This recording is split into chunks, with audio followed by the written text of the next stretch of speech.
la Unión Europea está destrozando sectores enteros de sus propios países. Por ejemplo, los automóviles. Es una cosa absurda. ¿Por qué hacen esto? ¿Por qué favorecen el vehículo eléctrico? No, es que emiten menos a la atmósfera. Falso. Volvo, que fabrica coches eléctricos también, y los Polestar, que son prácticamente Volvos, pero fabricados en la República Popular China, ha demostrado que la totalidad de las emisiones de CO2 a la atmósfera en el proceso de fabricación de un vehículo eléctrico es superior a la que realiza un vehículo de gasoil durante 250.000 kilómetros consumiendo gasoil. Toma ya, y eso lo hace una empresa. Es decir, es mentira. También eso era mentira. El vehículo eléctrico emite CO2 a la atmósfera porque tienes que tomar en consideración todo el proceso de fabricación. ¿Más barato que el sol y que el aire? No puede ser, pero si el sol, nadie nos cobra porque el sol caliente nuestros paneles y esto produzca energía. Ya, pero usted no piensa, caballero, que la red de producción de energía eléctrica están integradas todas las centrales. Si tú solamente tienes energía eólica y energía solar, una noche en la que no sople el aire, no hay energía eléctrica en el sistema y se hunde la sociedad. Y claro, ahí lo que hacen ya es simplificar en demasía para que se entienda el mensaje. Y ahí está la trampa. Pero es deliberado. ¿Por qué? Porque quieren transmitir la buena nueva del calentamiento global, que no es obra del ser humano, sino de que el cambio climático ha existido siempre y existirá siempre. Va a haber que mostrárselo poco a poco para que pierdan esa fe que es falsa, es decir, en una especie de becerro de oro. Es que es terrible. O sea, el daño que se ha hecho a las jóvenes generaciones en las sociedades nunca pagarán por ello, pero deberían hacerlo. ¿Para eso quieres destruir las sociedades occidentales? No, hombre, las quieres destruir para instaurar el socialismo, como se demuestra en el libro por las actas. Muy buenas a todos, bienvenidos un día más a un nuevo episodio de Ancast, y hoy tenemos el placer de contar con José Ramón Ferrandis Muñoz. Él tiene un libro, que es el que veis aquí, que es Crimen de Estado. José Ramón es licenciado en Políticas por la Universidad Complutense de Madrid. A su vez también es técnico comercial, actualmente está en clases pasivas y es consejero económico. Estuvo en Moscú, estuvo en Washington y en Riad. Y hoy nos viene a hablar un poco de la temática de su libro relacionada con el cambio climático. Ha escrito otros libros y demás, pero bueno, y nos centraremos en este porque si no, no sería posible abarcarlo todo, ¿no? Así es, muchísimas gracias. Pues así es, tengo algún otro libro y podemos hablar hoy de este, que tiene su enjundia. Así es que nada, estoy a tu disposición cuando quieras. Genial, pues lo primero sería preguntarle por qué escribió el libro, ¿no? Porque al final es un tema complicado y con el que seguramente no se ganen muchos amigos. No, la idea de cuando uno escribe ganar amigos, yo creo que no es casi nunca o nunca el objetivo. No, la idea fue otra. Fíjate, el libro fue fue editado en el año 22, en abril. Pero la documentación asociada, pues por lo menos se remonta a 15 años antes. ¿Y por qué? Bueno, este asunto del cambio climático, al principio, pues como a todos, nos llama la atención, seguimos un poco las noticias generales, la información que está en las redes, en fin, lees, y empiezas a notar que hay cosas que no cuadran. Y entonces dices, bueno, pues ¿y por qué no cuadran? Y empiezas a investigar. ¿Y por qué lo haces? Pues porque no te gusta que, digamos, que te tomen el pelo, por decirlo entre comillas, ¿no? Y dices, no, esto no es así, no puede ser así. Y entonces empecé a recabar datos y a buscar documentación y a leer todo tipo de artículos. Tengo una información en papel realmente enorme. Y nada, me empecé a hacer PowerPoints para organizarme yo mismo, para hacer presentaciones en el seno de las organizaciones a las que pertenecía. Y bueno, pues en esas me voy haciendo mayor y digo, mi último destino, y me voy a Riad. Riad, un trabajo ímprobo, porque hay mucha empresa española que tiene interés en aquel mercado, un mercado de una gran capacidad adquisitiva, un país rico y semi desconocido. Y entonces ahí estaba yo haciendo mi trabajo. Y bueno, pues llegó la pandemia. Y la pandemia tuvo, entre otras consecuencias, la de aislar completamente los mercados, es decir, paralizar la actividad económica. Y con eso cesaron de llegar las empresas, ya no había que hacer informes, en Madrid estaban todos en casa, te pedían la información a distancia. Y yo me movía allí como pez en el agua porque la suerte que tenemos los que actuamos como diplomáticos cuando estamos en la embajada es que nos podemos mover con más facilidad que el público en general porque la policía te paraba. Y bueno, pues no me paraban y entonces iba de casa al trabajo, que estaba muy cerca además, con facilidad. Y decía, bueno, pues me llevo la comida, de manera que a las 8:30, 9 de la mañana estaba en el trabajo, yo solo, me abría en el edificio y me ponía a trabajar. Y por la noche, después de cenar en el trabajo, me iba a casa a dormir. Y así durante meses. claro, esto me ofreció la posibilidad de terminar el libro, de empezarlo y terminarlo. Y en cuanto volví, pues nada, volví en el 21, que es cuando cumplía los 70 años de rigor, y en el 22 ya estaba preparado, después de muchas revisiones y tal. Y ese es el origen, una explicación un poco larga, pero básicamente es que no me convencía en absoluto las explicaciones canónicas acerca del cambio climático, y por eso está el libro ahí. Claro. ¿Y cuándo empieza este tema a darse del bombo que se le está dando actualmente, ¿no? Porque al principio menciona usted en el libro que se tenía la idea de que iba a haber una glaciación, ¿no? Ahora que se va a calentar. Sí, en los años 70, claro, es lo bueno que tiene. Lo de los años tiene ventajas. Por ejemplo, recuerdo perfectamente que en los años 70 la historia dominante, el relato, era que la Tierra se enfriaba, la atmósfera se iba enfriando y que probablemente esto anunciaba la quinta glaciación. Lo cual hubiera sido una bestialidad. Realmente la gente tiene la idea de que, porque claro, nos ha bombardeado, de que el calentamiento va a ser algo realmente difícil de sobrellevar y con unas consecuencias tremendas y que habría que evitarlo. Bien, ese es el planteamiento canónico. Si hubiera sido al revés, si hubiera sido frío, eso sí que no se puede combatir con facilidad. De hecho, en el libro aparece, y yo lo suelo comentar en mis presentaciones, que el calor mata 10 veces menos que el frío. O dicho de otra manera, el frío mata 10 veces más que el calor. En todos los países del mundo, no importa el nivel de renta, o sea, es así. Y claro, si hubiera venido una glaciación, hubiera sido tremendo, porque eso sí que paraliza las sociedades, los sistemas productivos y la vida del ser humano. No fue así. Aquello cambió y enseguida aparecieron organizaciones y oportunistas varios, incluso algún científico, que dijeron, no, esto nos aboca a una situación insostenible y lo vamos a demostrar. Y en el año 89 aparecieron 3 científicos americanos, Mann, Bradley y Hughes, que fueron los que establecieron una correlación positiva y una causación. Hago un pequeño paréntesis. La correlación en principio quiere decir que 2 variables se mueven paralelamente, más o menos paralelamente, pero no necesariamente que una desencadena la otra. Eso es la causación. No, ellos dijeron correlación y causación entre el CO2 emitido por el ser humano como consecuencia de su actividad básicamente industrial y las elevaciones de temperaturas de la atmósfera. Y lo hicieron a través de un gráfico que tuvo muchísima fama y que se le conoce todavía como el palo de hockey americano. Hockey español es curvo porque tienes que mover una pelotilla. El hockey americano es sobre hielo y lo que tienes que mover es el puck. El puck es un disco durísimo, pero de caucho, que lo tienes que barrer por el suelo, de manera que el palo no tiene una parte recta y una curva, sino 2 partes rectas pero inclinadas. Bueno, pues era lo mismo. Según él, la temperatura no se había movido. Según él, quiero decir Mann, porque Bradley y Hughes tienen mucho menos predicamento.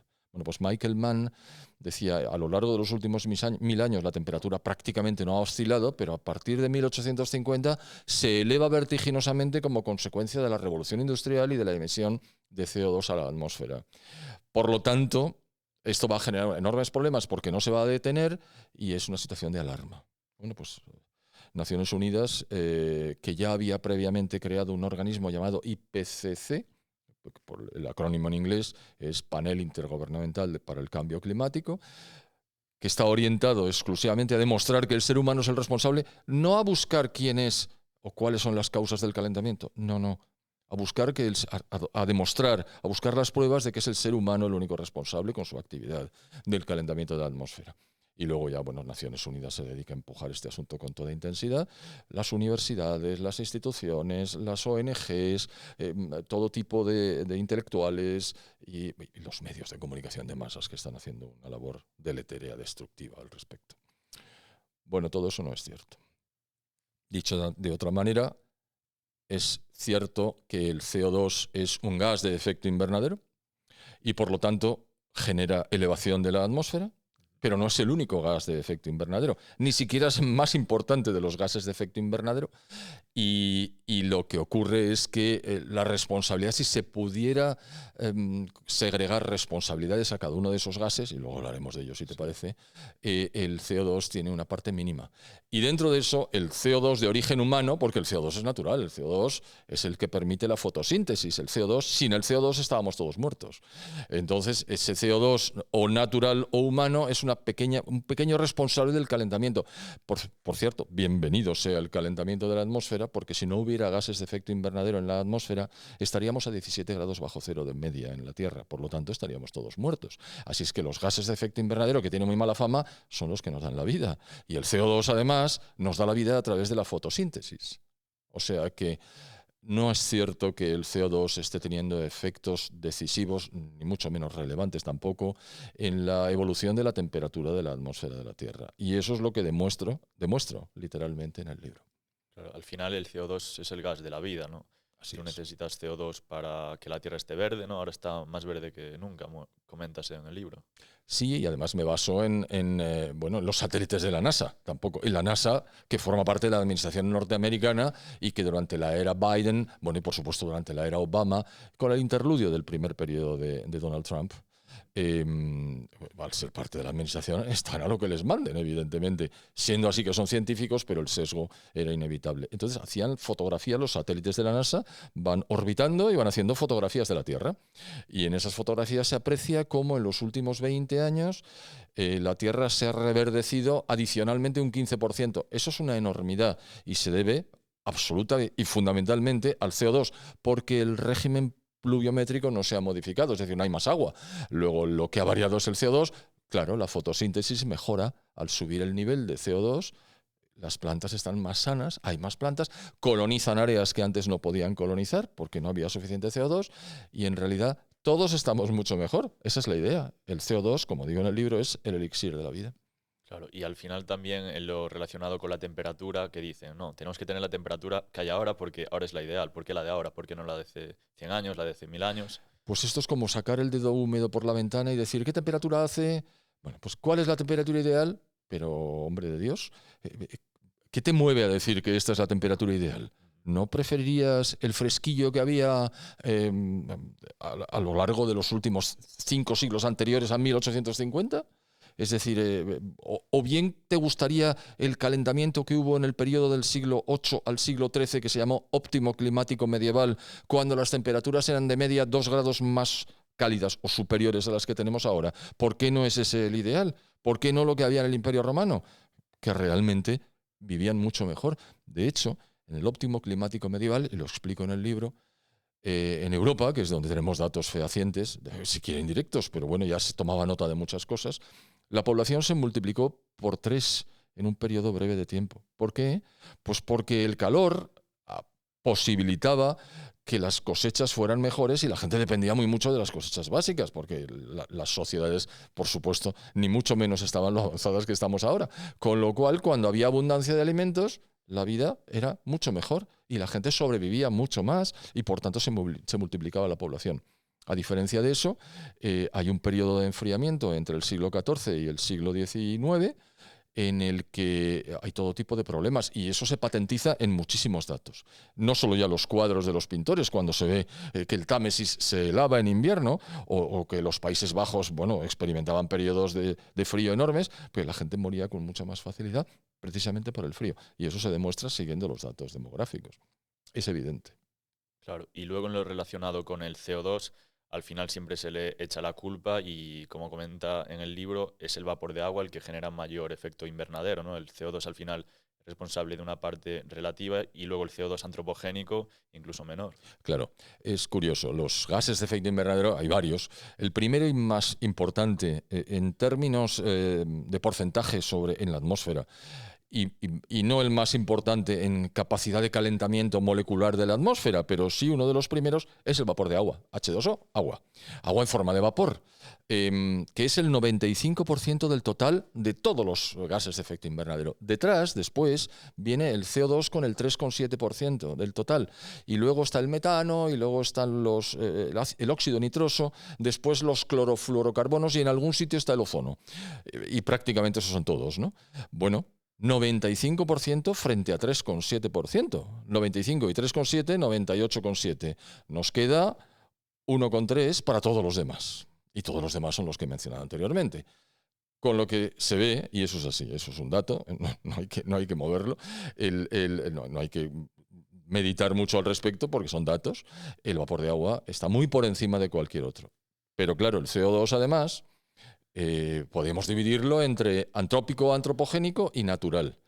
Y hay un cuadro que yo extraje del IPCC, del tercer informe, del tercer informe de valoración del IPCC. Hago un inciso, el IPCC elabora y distribuye informes periódicos.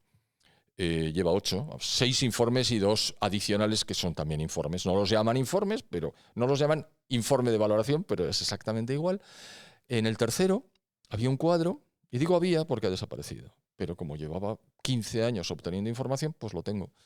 Y en ese cuadro decía claramente, por supuesto lo extraje del informe del IPCC, y decía claramente que el CO2 de origen natural era el 98,7% del total y el 1,3% restante era de origen humano.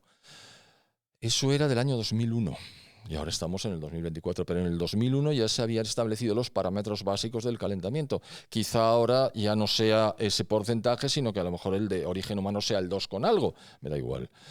¿Qué significa eso? Pues que si multiplicamos el porcentaje del CO2 que ocupa la totalidad de los GEIs de la atmósfera, gases de efecto invernadero de la atmósfera, y lo cruzamos con el dato de cuál es el porcentaje del CO2 antrópico o antropogénico, nos sale que el 0,1% del total de la actividad humana a través del CO2 sería el responsable del calentamiento de la totalidad de la atmósfera.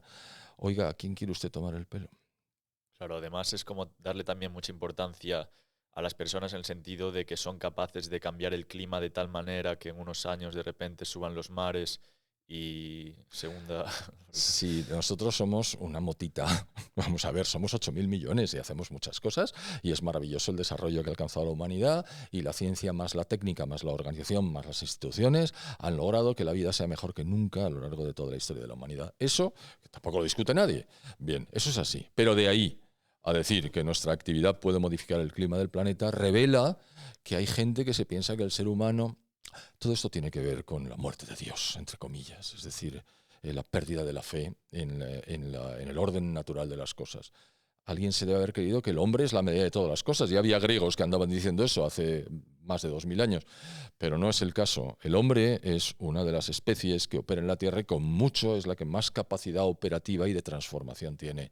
Pero de ahí a modificar el clima, cuando te das cuenta de la enormidad de lo que estamos hablando, es completamente irrisorio. Es lo mismo que decir la temperatura ideal es la que había en... A ver, elige el año, macho. ¿Y por qué? Claro. No te lo dicen.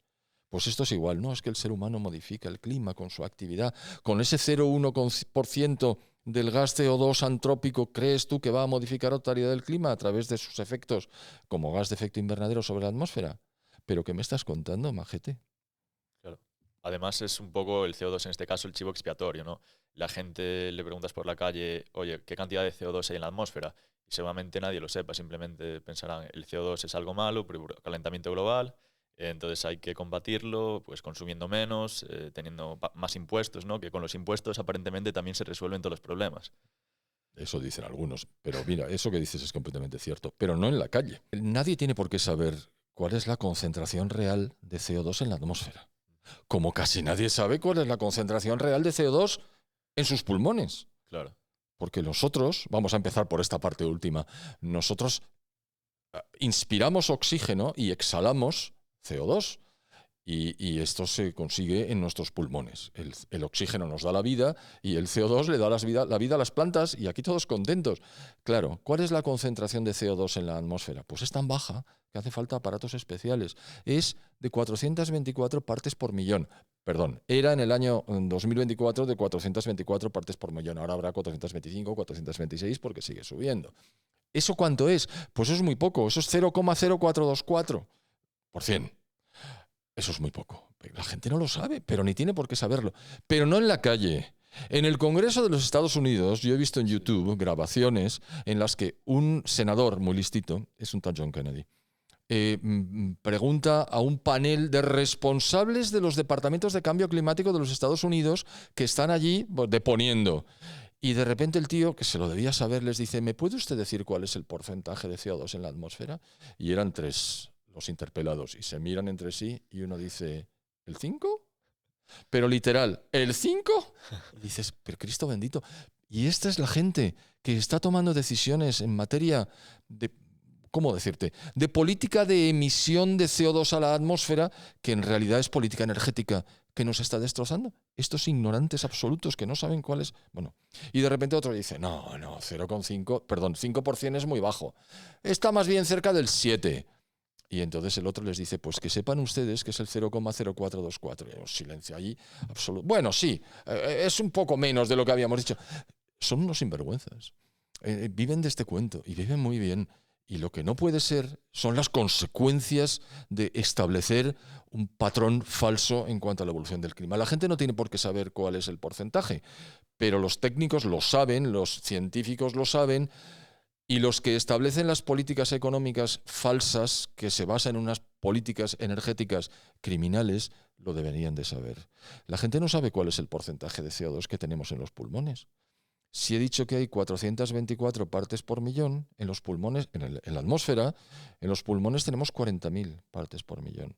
Y aquí, hoy, aquí dentro, debemos tener 1.500 partes por millón, no 424. Pero si te metes en un aula cerrada, das clases durante 3 horas y no abres las ventanas, te sube a entre 4 y 5.000 partes por millón. Y dentro de los submarinos hay 16.000 partes por millón y así, o sea, son datos que aparecen en el libro y que recuerdo porque es que son extremadamente llamativos. ¿Esto qué quiere decir? Bueno, pues que jugando con estos datos, falseando la realidad, nos quieren obligar a dejar de emitir CO2 a la atmósfera para equilibrar la situación. Ya. Han buscado varios sistemas, el protocolo de Kioto, el acuerdo de París y un reforzamiento a través de las conferencias de las partes de todos los años. En fin, en el libro lo explico con detalle. Y todo eso es falso. ¿Cuál es el grave problema que estamos experimentando en Occidente? Pues que solo los países de Occidente están siguiendo esta paparrucha, esta línea equivocada, deliberadamente equivocada. Y a lo mejor me dices, ¿por qué es deliberadamente equivocada? Pues porque, como demuestro en el libro, en Naciones Unidas, en muchas de las reuniones establecidas por los organismos que se encargan de gestionar la situación de la atmósfera y del clima, claramente los responsables están diciendo no estamos hablando del clima, estamos hablando de destruir la economía occidental, comillas. Es decir, yo lo he extraído de las actas y está en el libro. Es decir, esto es deliberado para hundir a Occidente en beneficio de quienes no están en Occidente, básicamente de la República Popular China. Tanto que se está hablando de este asunto ahora. Bueno, pues es absolutamente cierto. ¿Y qué es lo que ocurre? Pues que en Occidente se han inventado una cosa que se llama Net Zero 2050. Es decir, que en el año 2050 el ideal, su ideal, sería emitir tanto CO2 como se absorbería, para lo cual hay que emitir mucho menos porque la absorción ya está establecida y por muchos arbolitos que plantes o muchos mecanismos de absorción no vas a conseguir muchos efectos si no reduces la emisión. ¿Y cómo reduces la emisión? Bueno, pues no quemando combustibles de origen ni carbón, ni gas, ni petróleo. Les suelen llamar combustibles fósiles. Eso es un error. Se llaman hidrocarburos. Lo de combustibles fósiles queda mejor. Es que lo tenía en la cabeza y no sabía cómo decirlo. Bien. ¿Eso por qué? Pues porque cuando quemas para producir energía eléctrica cualquiera de los combustibles que se derivan de estas bases, es decir, sólido, líquido y gaseoso, los hidrocarburos sólidos, líquidos y gaseosos, emites CO2 a la atmósfera. Dice, pues está claro, si no quemas estos hidrocarburos no emites CO2. Ah, muy bien. ¿Y entonces qué haces a cambio? Pues es evidente, energía eólica y energía solar. ¿Por qué? Pues que se supone que el aire es gratis, sopla o no sopla. Y el sol luce o no luce, porque por las noches tiende a no hacerlo. Y claro, las noches en el mundo o están en un sitio o están en otro, pero durante ese periodo no hay producción de energía eléctrica a través de los paneles solares. Bien, pues ya está resuelto, ¿no? Oiga, ¿y la nuclear? Oh, nucleares no. Pero es que la nuclear no emite CO2. No, nucleares no. Es decir, esto es ideológico puro. Oiga, ¿y la hidroeléctrica? ¿Qué me dice usted? La hidroeléctrica tampoco produce... Sí, pero solamente en algunos países, en España, en Suiza, en Canadá, en Lesoto, en Austria, pero inundan mucho... Nada. Los embalses no resuelven nada. En algunos países sí. En Canadá, el 60% de la energía eléctrica procede de los embalses. De la misma manera que en Francia, el 73% de la energía eléctrica procede de las centrales nucleares como consecuencia de la deliberada política de generación de energía eléctrica a través del átomo que estableció en su día Charles de Gaulle hace muchos años. Con lo cual están un poco libres de esto y por supuesto producen mucho más barato. ¿Más barato que el sol y que el aire? No puede ser, pero si el sol, nadie nos cobra porque el sol caliente nuestros paneles y esto produzca energía. Ya, pero usted no piensa, caballero, que la red de producción de energía eléctrica están integradas todas las centrales. Si tú solamente tienes energía eólica y energía solar, una noche en la que no sople el aire, no hay energía eléctrica en el sistema y se hunde la sociedad. Por lo tanto, tiene usted que tener centrales de respaldo. ¿Y de qué se alimentan las centrales de respaldo? Pues normalmente o de gas o de derivados de petróleo y en algunos casos de carbón. Y el carbón, no me hable usted del carbón, el carbón es criminal, aparte de sucio. ¿Por qué? Pues porque el carbón, por unidad de energía emitida, producida, es el que emite más CO2 a la atmósfera, con lo cual, anatema el carbón. No puede ser, usted no puede quemar carbón. Ah, en Alemania tampoco. Hombre, los alemanes son los más verdes de todo el mundo. Pero si están quemando carbón, mal carbón, como locos, desde que se han quedado sin gas y han cerrado las centrales nucleares. Bueno, pero eso es temporal y ellos son esta gente muy comprometida. Ya. Y usted sabe que la República Popular China está abriendo a la semana 2 centrales de generación de energía eléctrica de carbón, mientras aquí hay un gobierno en España que vuela las centrales térmicas de carbón para que a nadie se le ocurra utilizarlas en situación de emergencia. ¿Se da usted cuenta de lo criminal que puede llegar a ser un gobierno? Bueno, pero esto es por un bien superior, que es la salud de la Tierra. No, mire usted, está demostrado que la salud de la Tierra no tiene nada que ver con las emisiones de CO2 antropogénicas. No me tome usted el pelo. Usted lo que quiere es destruir esta economía. Es el viejo sueño socialista a través del sistema de Naciones Unidas. Y eso es lo que demuestro, y volvemos al tema de las actas, porque en las reuniones no se recatan, van y lo cuentan. Y hablo de quiénes son. Son Cristina Figueres, ahora Cristiana, pero antes se llamaba Cristina. Son Ottmar Edenhofer y son una serie de políticos que dicen sin tapujos, no, el tema del cambio climático es el que va a conseguir derribar el sistema de economía de mercado. Y te lo largan. Entonces, claro, ya sabes el por qué. ¿Cuál es el cómo? Evidentemente, evitar que se quemen combustibles que generan energía eléctrica. Hago otro pequeño inciso. Estamos hablando todo el rato de energía eléctrica. La otra energía, la que se utiliza en el transporte, etcétera, esa necesariamente viene de los hidrocarburos porque ni el sol ni el aire puede tener la intensidad necesaria como para que un alto horno funcione bien o como para generar aluminio de la bauxita. Lo tienes que producir con una energía eléctrica que proviene de las centrales tradicionales que queman combustibles. ¿Qué ocurre? Pues que mientras Occidente sigue ese patrón, cada vez menos todo hay que decirlo, de sustituir la energía eléctrica producida por carbón, gas y petróleo por eólica y solar con las centrales de respaldo que entran en funcionamiento, lo que ocurre es que los demás países del mundo están ganando competitividad porque su energía es mucho más barata porque siguen quemando combustibles.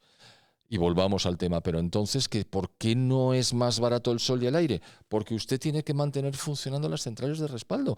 Tiene usted el doble de capacidad instalada del que necesita. Si usted instalara solamente las centrales tradicionales, sin utilizar ni aire ni sol, ya tendría las centrales instaladas, con lo cual sería mucho más barato. Ahora usted me lo multiplica por 2. Y además, como le da usted prioridad al sol y al aire, las centrales de respaldo tienen que estar paradas la mitad del tiempo, pero cuestan lo mismo y usted tiene que elevar el coste unitario de cada unidad de energía producida por la central de respaldo porque produce menos y no entra en economía de escala. Esto nos estamos metiendo en ámbitos económicos, pero es importante para que la gente lo pueda entender. Es decir, estas centrales de respaldo, vitales por completo para evitar que nos quedemos sin energía eléctrica cuando no sopla el aire o no luce el sol, como tienen que trabajar solamente cuando no luce el aire no sopla el aire, no luce el sol, son más ineficientes y por lo tanto más caras. ¿No le cabe a usted esto en la cabeza, mi querido amigo? Pues lo demostramos constantemente en el libro y en mi blog, en el que constantemente estoy subiendo informaciones actualizadas, modernas, de estudios y de artículos que te dicen, oiga, por aquí no vamos a ninguna parte. Claro, al final también uno de los problemas de las energías renovables es lo que comenta, la intermitencia. Justo. En este sentido, necesitas este otro tipo de energías para compensarlo. Al final, luego también, que no son rentables, no simplemente se usan porque están subvencionadas y las estamos pagando indirectamente a través de impuestos, que seguramente la gente ni se dé cuenta de lo que está pagando.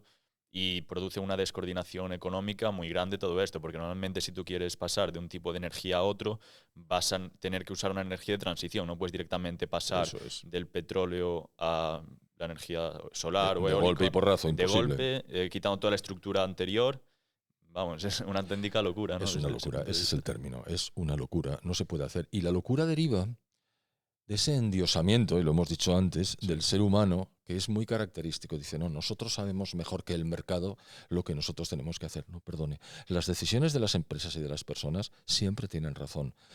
Y esto me lleva a la Unión Soviética como un pequeño ejemplo. Yo tuve la enorme fortuna de estar destinado en el Moscú soviético en su día. Justamente cuando estaba Chernienko, secretario general del partido, en el poder, que tenía un enfisema pulmonar terrible y murió a los poquísimos meses. Yo llegué en julio, el 18 de julio de 1983, y él falleció en marzo del año siguiente. Y enseguida fue elegido Mikhail Gorbachev, que pretendió establecer nuevas bases de funcionamiento del sistema porque sabía perfectamente que aquello no podía continuar. No lo consiguió, de hecho. Pero bueno, no estamos hablando de la Unión Soviética. Estamos hablando de las decisiones administrativas en lugar de las decisiones económicas del mercado. Cuando en su enorme endiosamiento, los líderes del Partido Comunista, a través de sus múltiples comités, con la ayuda de los economistas, de los científicos, podían decir, no, el precio de las cosas va a ser el que yo diga. ¿Cómo? No, hombre, el precio de las cosas es el que el mercado dice. Siempre. ¿Por qué? Pues porque esa es la naturaleza de las cosas. Y si usted se opone a eso, a usted se le va a hundir todo el sistema soviético encima de la cabeza, que es exactamente lo que ocurrió. Y claro, los chinos, que son mucho más listos que los rusos, que los soviéticos y que nosotros, han decidido no, mantener el control del Partido Comunista sobre la organización social, sí, pero el sistema económico va a ser el sistema de economía de mercado porque es mucho más eficiente, porque somos conscientes de que el hombre, por muy comunista que sea, se piensan que son superiores estos pobrecillos.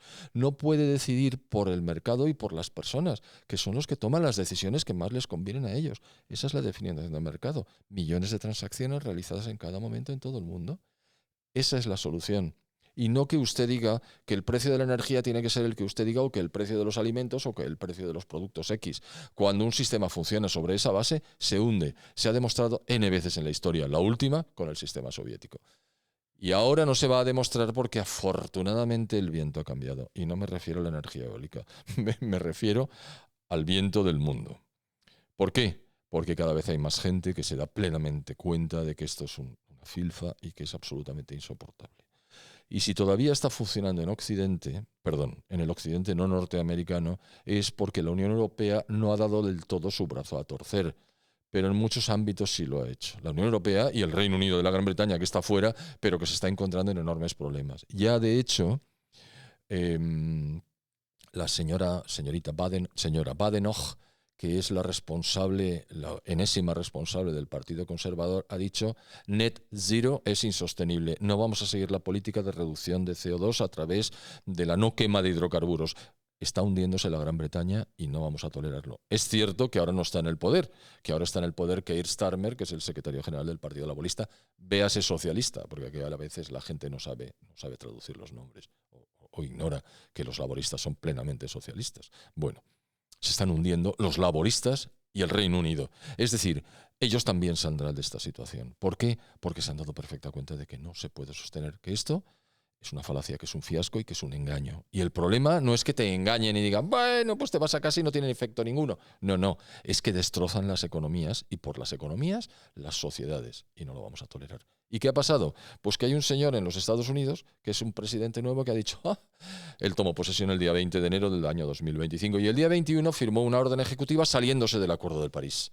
Es decir, no vamos a seguir estas pautas. Pero es que ahora, y estamos hablando a 11 de, hoy qué día es, el 11 de abril del año 2025, hace 2 días firmó otra orden ejecutiva diciendo: pueden ustedes explotar de nuevo todo lo que quieran en materia de carbón y de gas, búsquenlo, encuéntrenlo y comercialícenlo. Se ha acabado esta historia de intentar sustituir los hidrocarburos por el sol y el aire. Esto no funciona y Estados Unidos va a conseguir ser otra vez tan eficiente como era, precisamente porque ya no vamos a seguir este patrón del aire y del sol. Así es que yo lo que recomiendo es que nadie invierta en empresas de eólicas y solares porque en Estados Unidos no tienen ningún futuro. Y aquí es cuestión de tiempo. Claro, al final, además de producirse todo esto, es que los países ricos de Europa, ¿no? Por ejemplo, Estados Unidos, están financiando la gente pobre, ¿no? A los ricos de los países Sí, eso de Asia y es demás, la ¿no? Y ayuda, los eso países es la ayuda pobres, oficial al ¿no? desarrollo. Otra cosa de Naciones Unidas, mira, ya que estamos en esto. Naciones Unidas se crea en octubre de 1945 con una finalidad constitutiva, que es mantener la paz en el mundo. ¿Por qué? Pues porque acaba de terminar la Segunda Guerra Mundial, estoy hablando de octubre del 45, terminó en septiembre del 45 en el Teatro de Operaciones Asiático, es decir, en Europa terminó el 7 de mayo, pero en Japón, por decir así, en el Pacífico, fue más tarde, fue después de Nagasaki. Fueron el día 6 y el día 14 de agosto las dos bombas, pues debió ser el 17 de agosto cuando se firmó la paz. Pues en nada, septiembre, octubre, y ya se creó un organismo para decir, oiga, esto no puede volver a ocurrir. Han muerto más de 50 millones de personas, pero es que además ha habido una destrucción masiva en todo el mundo.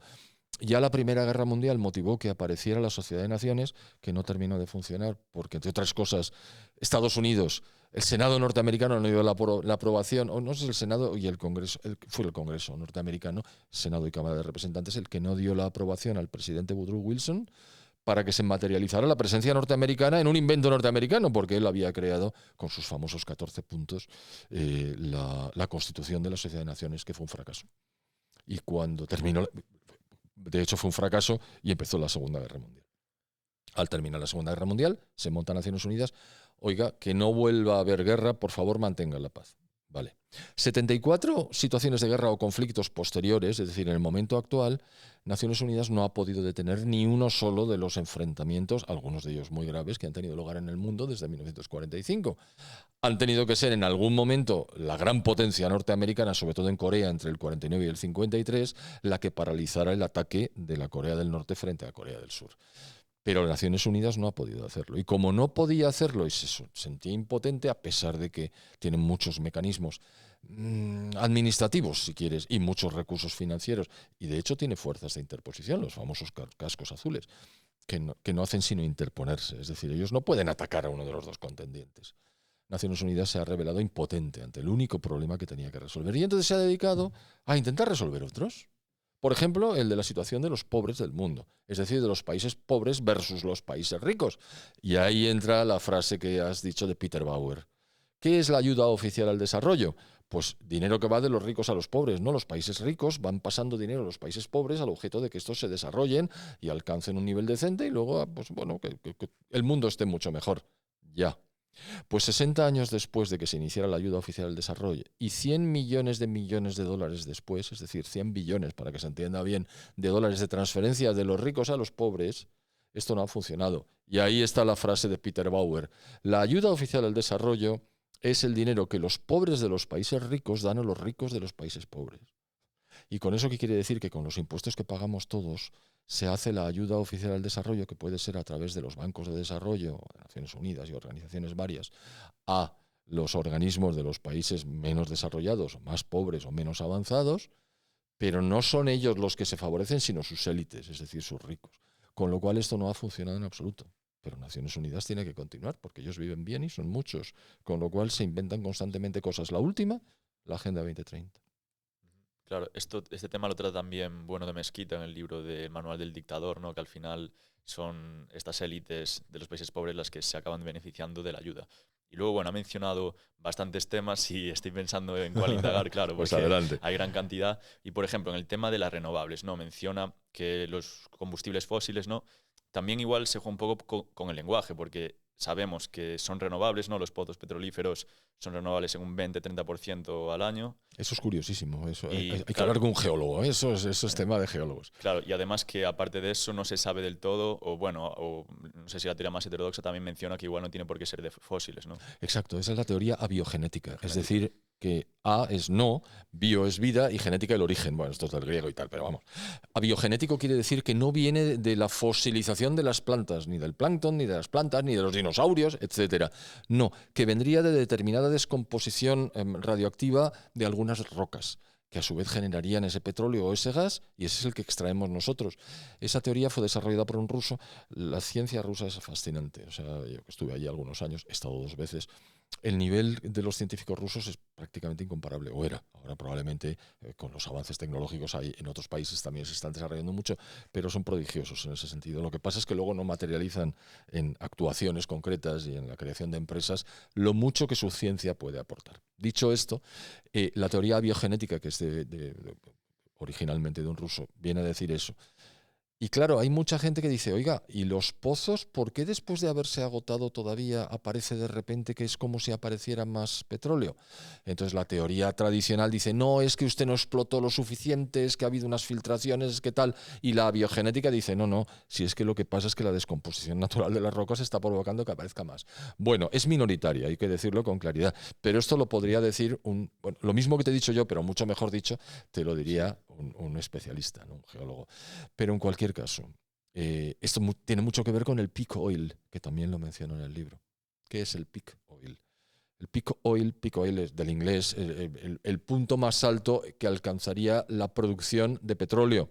Punto más alto quiere decir que a partir de ese momento bajaría, se reduciría. Y claro, si se reduce el petróleo, vamos a tener un problema porque dependemos muy mucho del petróleo. Es decir, esta es la era del petróleo, vamos, la edad del petróleo.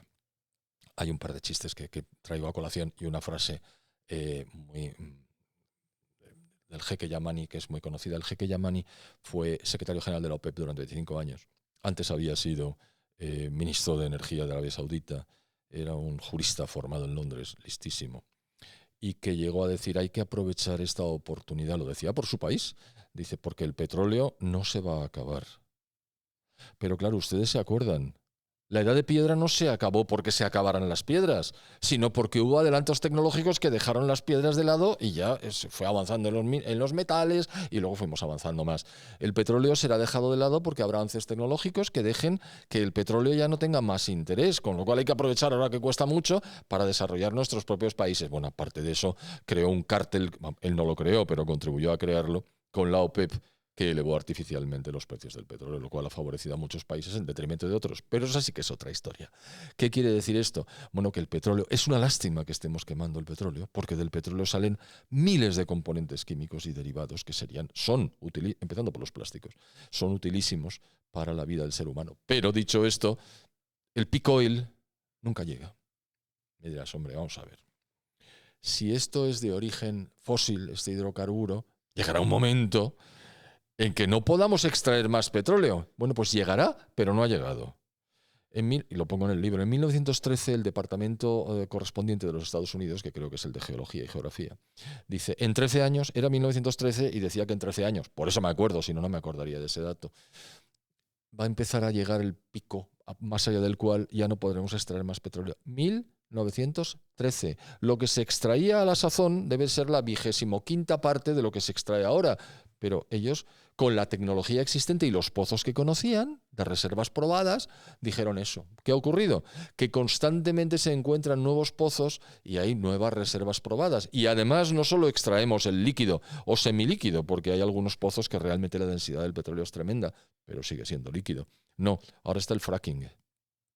Es decir, el fracking es la fracturación de rocas. Es decir, eso sí que no es de origen fósil, está absolutamente claro. Tú te cargas las rocas y de ahí sacas gas y petróleo. Las extraes, introduces unos líquidos, extraes el producto que quieres extraer, quitas la cánula o el canal y la tierra se queda como está.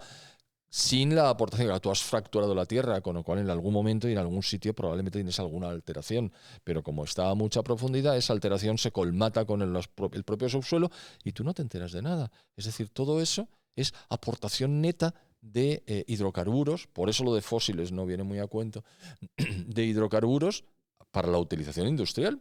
Es decir, el peak oil no llega. Y tú me dirás, ¿y dentro de 500 años? Bueno, todos calvos. Bueno, algunos ya lo estamos.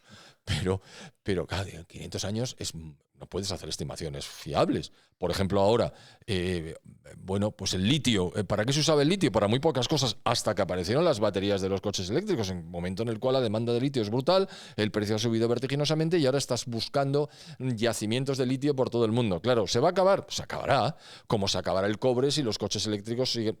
Pero no se está acabando.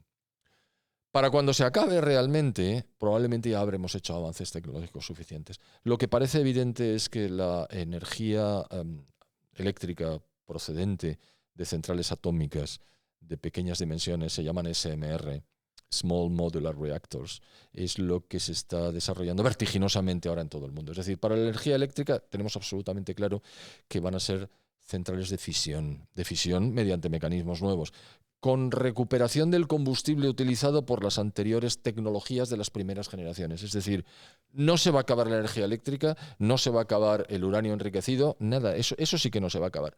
Y el petróleo, en algún momento, pues como algún mineral, no hemos acabado con ninguno. Y empezó el gran desarrollo en 1850, cuando la revolución industrial. Es decir, estos temores que inducen a la gente, esto se va a acabar, esto es neomalthusianismo. Hablamos de Malthus en el libro también. Malthus lo que decía es que como la población del mundo crecía exponencialmente y la población de alimentos crecía matemáticamente, bueno, pues entre una y otra iba a haber un gap, una distancia tal, que la gente se iba a morir de hambre. Entonces habría menos personas y volveríamos a empezar a crecer con los alimentos disponibles. Eso no ha pasado nunca. Tenemos ahora 8.000 millones de habitantes y hay alimentos para 10.000 millones de habitantes, como aparece en mi próximo libro, como se muestra en mi próximo libro, que tiene que ver con la Agenda 2030. Es decir, el ser humano es capaz de resolver todos los problemas que se encuentra por delante. Simplemente hay que dejarle que actúe. Claro, al final el problema de esta gente es que ve el mundo como un pastel, ¿no? Que las cosas son fijas y no entiende que al final es algo dinámico, la ilimitada capacidad creativa del ser humano, que a través de la innovación y sistemas de capitalismo y libre mercado pues se van adaptando y se pueden crear cosas que ahora ni nos imaginamos y usar materiales o incluso combinar materiales, ¿no? Que vamos, la combinación de materiales que se pueden hacer, tengo entendido que es prácticamente ilimitada y Es el infinito. futuro no tenemos ni idea de lo que nos puede Exacto, parar. es que vamos avanzando a una velocidad de vértigo y encontrando cosas que eran inimaginables y llegando a lugares técnicos, pero incluso a lugares físicos. Es decir, ahora mismo la cantidad de satélites que están orbitando y proporcionándonos todo tipo de servicios impensables antes de la existencia de Internet, que por cierto es de origen militar, esos nuestros padres, nuestros abuelos, yo recuerdo a mis abuelos todavía fascinados por la luz eléctrica, no fascinados por la existencia, sino porque ellos habían conocido una época en la que la luz eléctrica estaba recién iniciada, que los faroles de las calles eran de gas, que había personas que los encendían por la noche. Claro, estamos hablando de finales del siglo XIX. Bueno, pues ahora estamos a primeros del siglo XXI, tampoco ha pasado tanto tiempo. Y el desarrollo ha sido vertiginoso, impensable. Solo gentes como Julio Verne o algún otro, o Isaac Asimov, podían encontrar o avanzar ideas que luego se han materializado y revelado como ciertas. Pero la tecnología, esto lo tienes que poner en práctica. Tú te lo puedes imaginar, Julio Verne lanzando un cohete, que era una bala, en el fondo a la Luna. Bueno, pues eso es una cosa que se le ocurre a gente con una grandísima imaginación. Pero lo tienes que hacer. Y eso con los avances de la tecnología, ahora con la inteligencia artificial, que está en boca de todos y por tanto en la mía también, parece que vamos a dar un salto de gigante, absolutamente impensable hace unos pocos años. Impensable en la materialización que hemos avanzado. Es decir, hay que confiar en el ser humano y no imponerle restricciones, porque el problema aquí es que no te dejan moverte, no te dejan vivir. Quieren imponerte decisiones de personas con poca capacidad. Sino al final también, como menciona Mises, que no sabes si limitando todo este consumo estás empobreciendo las generaciones actuales a costa de las del futuro, que igual ni siquiera necesitan el petróleo llegados ahí. Exactamente, Entonces, es tal y como lo dices. Evo Morales, que fue presidente de Bolivia hace algún tiempo, dijo, no, aquí no vamos a explotar el gas del subsuelo porque lo vamos a dejar a las generaciones futuras.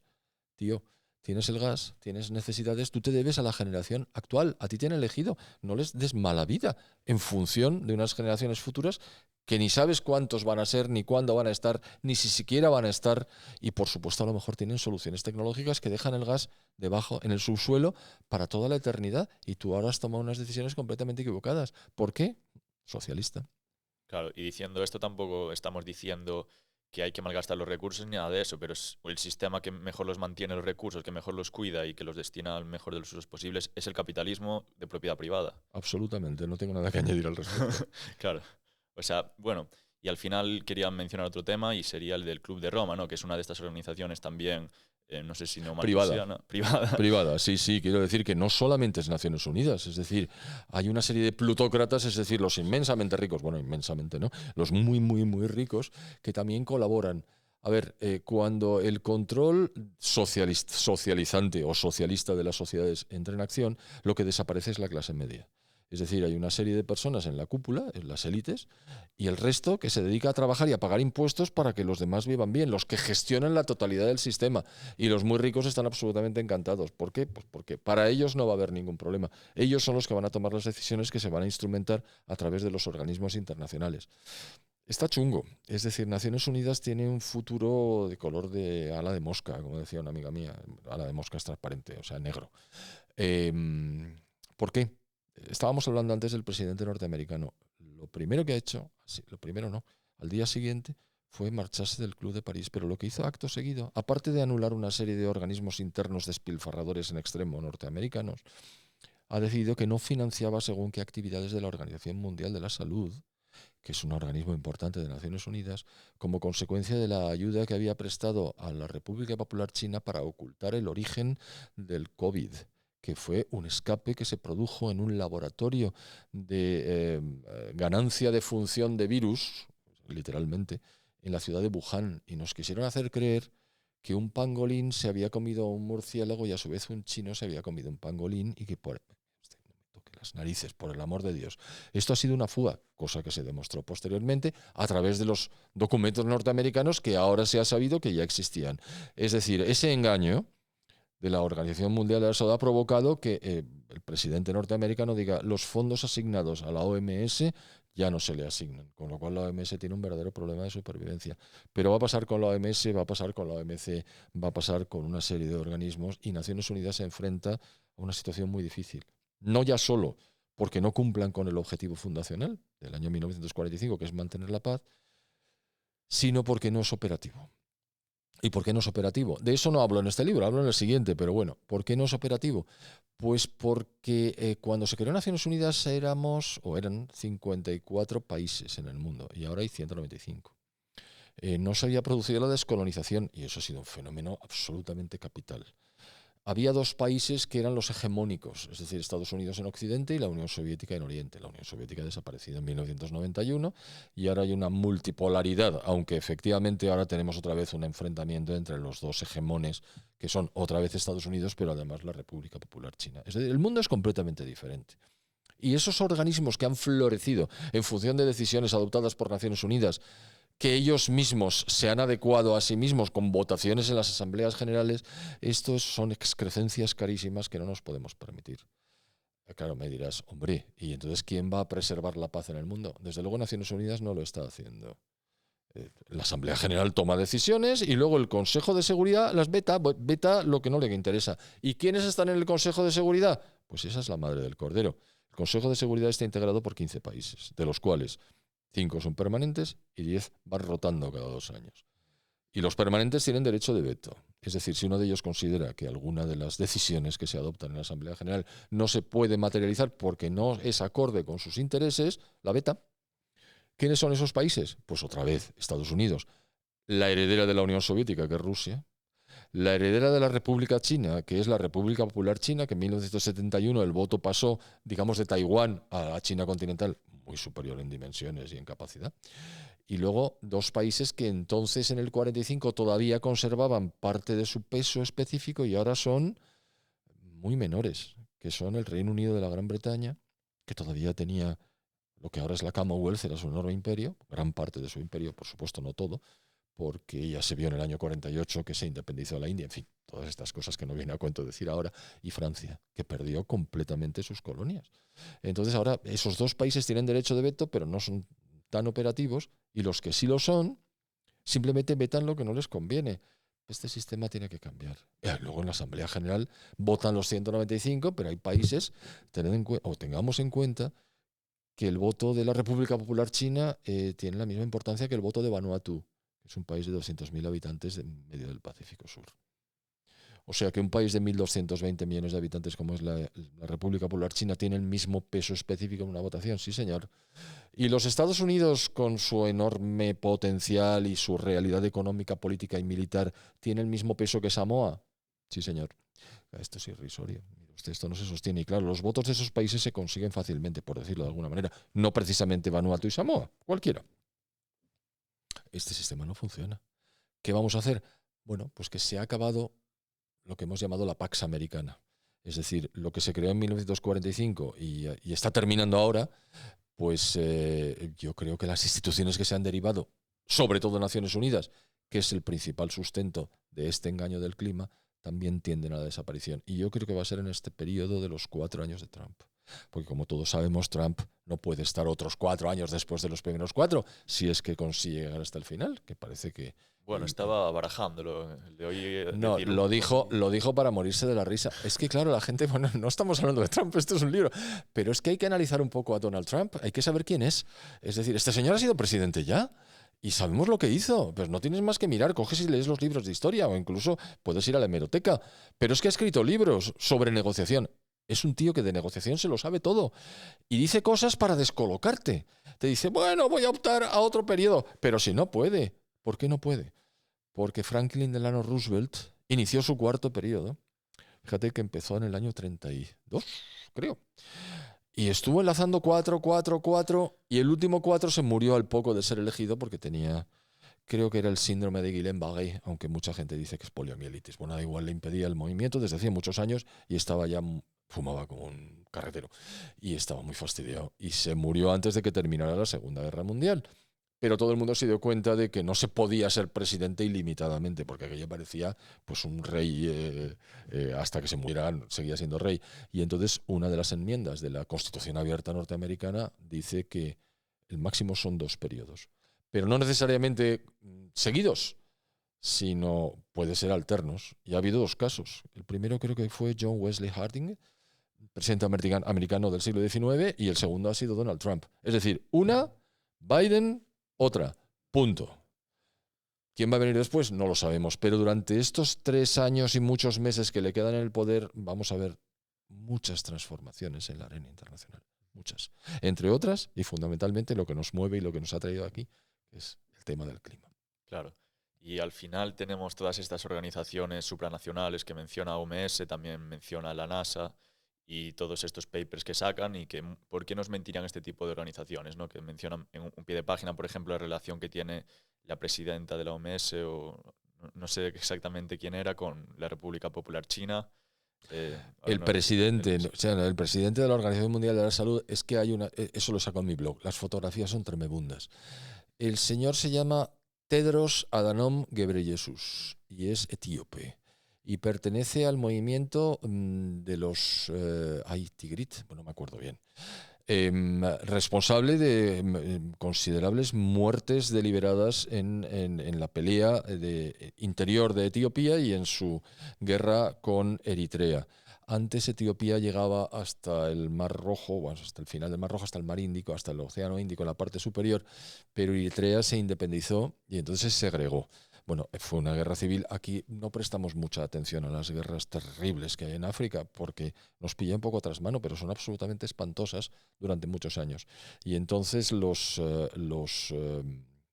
movimiento socialista y comunista del que procede Tedros Adhanom Ghebreyesus es, como tal comunista, tenía sus vínculos con la República Popular China porque ya no existía la Unión Soviética. Y entonces es una especie de dependiente de Pekín. Esto lo puedes decir y además lo puedes demostrar por las magníficas relaciones que lleva y por cómo dio cobertura desde una institución multilateral a las actuaciones bilaterales chinas. Pero es que cuando ves las fotografías de Tedros con Xi Jinping y ves cómo se inclina y cómo le hace reverencias, verdaderamente te da vergüenza. Es vergüenza ajena, claro. Pero dices, bueno, este tío, ¿cómo se puede permitir esta subordinación absoluta, incluso física, ante un dictador como es el secretario general del Partido Comunista? Bueno, pues se lo permite. Y entonces, claro, los Estados Unidos, a través de Biden, por las razones que sean, tampoco Biden estaba en condiciones de tomar muchas decisiones per se, no tomó ninguna, pero lo primero que ha hecho Trump, lo segundo que ha hecho ha sido dejar de financiar este tipo de organismos.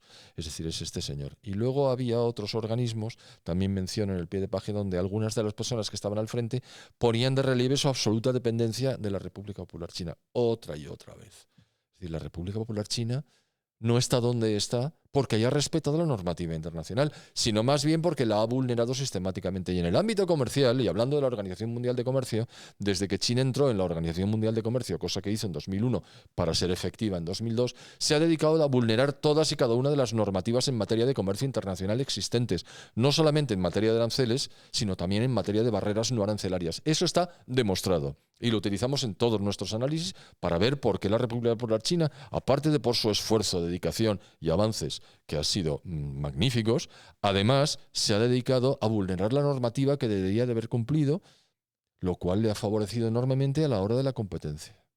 Y claro, eso es algo que los que estamos a pie podemos constatar, pero no podemos hacer nada al respecto, más que decir, caramba, nos están tomando el pelo. Pero hay gente que tiene la capacidad para decir, no señor, la balanza está desequilibrada. Los Estados Unidos, hablando de un tema que es ajeno, pero viene a cuento, los Estados Unidos están pagando más aranceles para sus exportaciones que aranceles pagan los países del mundo para sus exportaciones a los Estados Unidos. ¿Hasta aquí hemos llegado? Y hasta aquí hemos llegado. O sea que no solo es Naciones Unidas, además es algo que la OMC no ha resuelto. OMC, Organismo de Naciones Unidas. Es que estos son círculos concéntricos y además se entrelazan. Estamos siempre hablando de algo que es general, es decir, instituido por el motor último de estas transformaciones, que es las Naciones Unidas, que es la que creo que va a pagar el pato al final, sí. Claro, al final de esto también es que hay un consenso, ¿no? Que, por ejemplo, lo que menciona, el 97% de los científicos dicen que, bueno, que el discurso oficial es el que es. Luego también que al final los estados y este tipo de organizaciones tienen un principio de autoridad, ¿no? Lo que dicen parece más verídico que lo que podemos decir usted y yo en esta conversación por muy buenos argumentos que tengamos. Entonces, claro, ya en ese sentido partimos con desventajas, como por ejemplo, que se menciona también lo del caso de Plutón. Cuando Plutón dejó de ser un planeta, pues claro, también porque, pues, o sea, no podemos entender nosotros nos dicen la oficialidad, esto ya no es así, Claro. porque no tenemos tampoco las herramientas, la profundidad, o no sabemos porque, no, algunas cosas simplemente las tomamos porque nos dicen que son así. Exacto, es que no tenemos alcance. Has mencionado dos cosas muy interesantes, lo del 97%, que es otra falacia espantosa. Se hizo en su día una pregunta a los científicos en general, no sé a cuántos preguntaron. Oiga, ¿usted cree que el ser humano tiene alguna influencia en el clima? Esa fue la pregunta. Y la respuesta fue, hombre, ¿alguna? No queda claro cuánta. Claro. Sí. El 97% contestó así. El 3% dijo no, ninguna. Y desde entonces dice no. El 97% de los científicos consultados dicen que el ser humano es el responsable de los cambios del clima. Oiga, que no fue esa la pregunta, sos sinvergüenza, maldita sea. ¿Por qué nos toman el pelo de esa manera? Pues claro, ¿quién se va al origen de la preguntita? Pues prácticamente nadie. Hasta que llegan las investigaciones y demuestran que la pregunta era otra. Como el tema del palo de hockey que he mencionado anteriormente, que mucha gente conoce. El palo de hockey es falso. Se ha demostrado por activa, por pasiva, por perifrástica y N veces.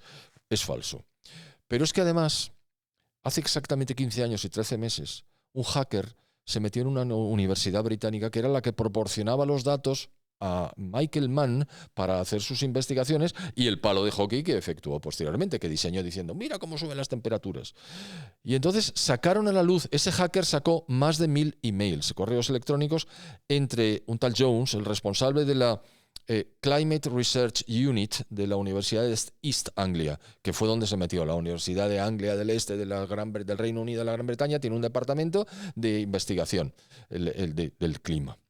Y entonces había un email de Mann diciéndole al responsable del departamento, dice, hide the decline, oculta la caída de las temperaturas. Le daba esa orden para que los datos reflejaran algo que no se había producido. Es decir, que habían caído las temperaturas, sí, pues no le convenía al otro, porque dice, coño, si caen las temperaturas no puedo montar el palo de hockey, falséame los datos. Y va y sale. Bueno, pues esto duró 15 días en la prensa. ¿Por qué? Porque las instrucciones eran decir, ocúltame esto, no le des eco. Claro, si la prensa no refleja las cosas no existen. Digo la prensa, los medios de comunicación de masas, básicamente.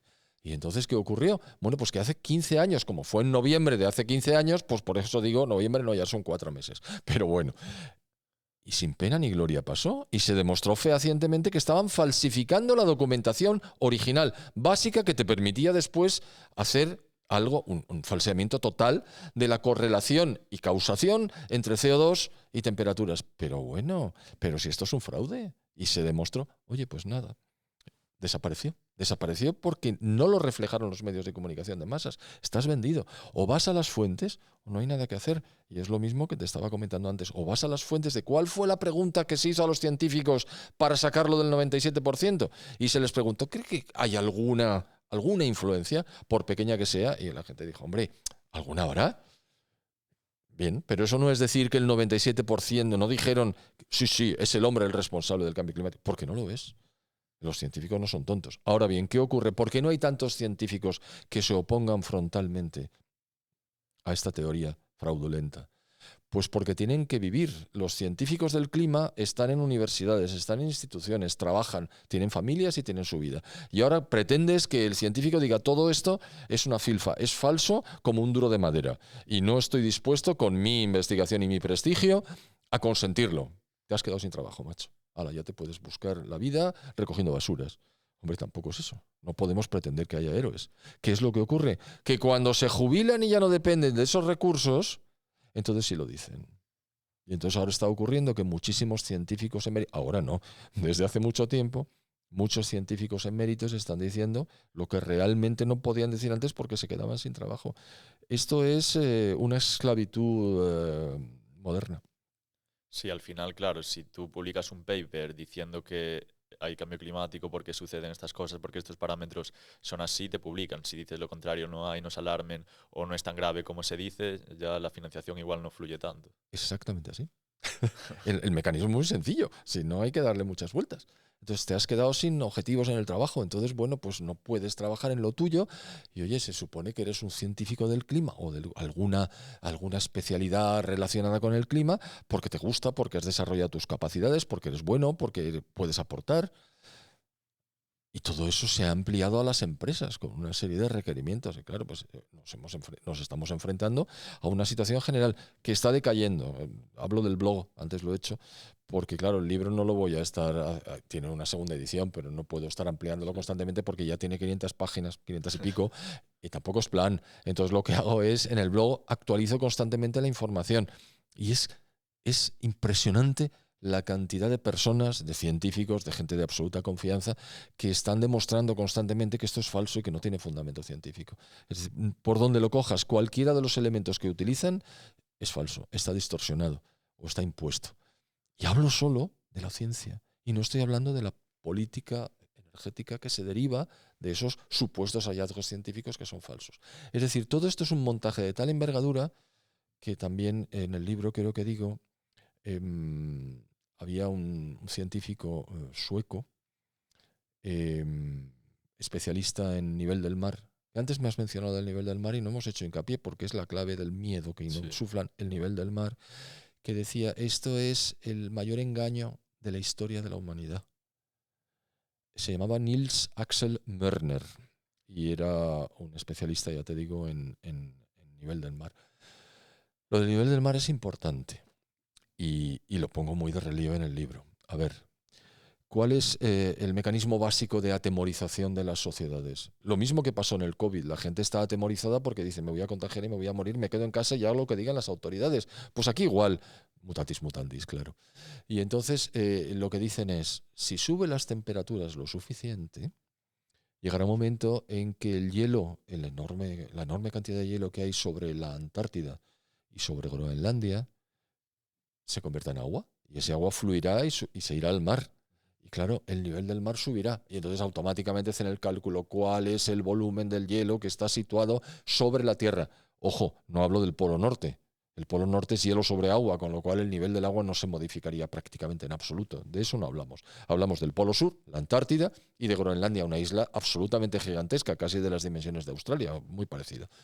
¿Cuánto hielo hay ahí? Una enormidad, hablando de gigantescas dimensiones, megatoneladas, en fin, da igual. ¿Cuánto se elevaría el nivel del mar de acuerdo con los cálculos establecidos y que todo el mundo acepta si desapareciera por completo el hielo que hay sobre la capa de la Tierra? 65 metros. Claro. Acabáramos 65 metros y lo primero que te sacan es una foto de la Estatua de la Libertad con el agua a la altura de la cinturilla, que son los 65 metros. Y dice, el mundo desaparece. ¿Por qué? Porque la mayoría de las grandes ciudades que tienen fundamento en ciudades antiguas que puede ser del siglo XVII, como Nueva York, están hechas a la orilla del mar, en las costas. ¿Por qué? Porque originalmente la gente se relacionaba a través de la navegación de cabotaje o de pequeñas dimensiones, porque no había carreteras, no había ferrocarriles, qué cosas tengo, no se podían superar las montañas. El Imperio Romano estableció sus calzadas, sí, pero las que estableciera en la zona donde dominaba, pero que no había, con lo cual las grandes ciudades que son herederas de aquellas primeras ciudades están en el mar. Claro, si sube el nivel del mar 68 metros, adiós muy buenas. No, no sube el nivel del mar como para que haya 68 metros. Está medidísimo, está controladísimo. Nada. No, es más, está bajando últimamente por razones que se desconocen. Por supuesto que bajó mucho cuando hubo glaciaciones. Porque claro, el agua que caía sobre la Tierra como consecuencia del ciclo del agua se helaba y no escurría. Y por lo tanto el mar iba bajando. Pero ahora que sí escurre, no escurre a velocidad ninguna que pueda permitirnos pensar que estemos en peligro de ninguna índole, y mucho menos de 68 metros.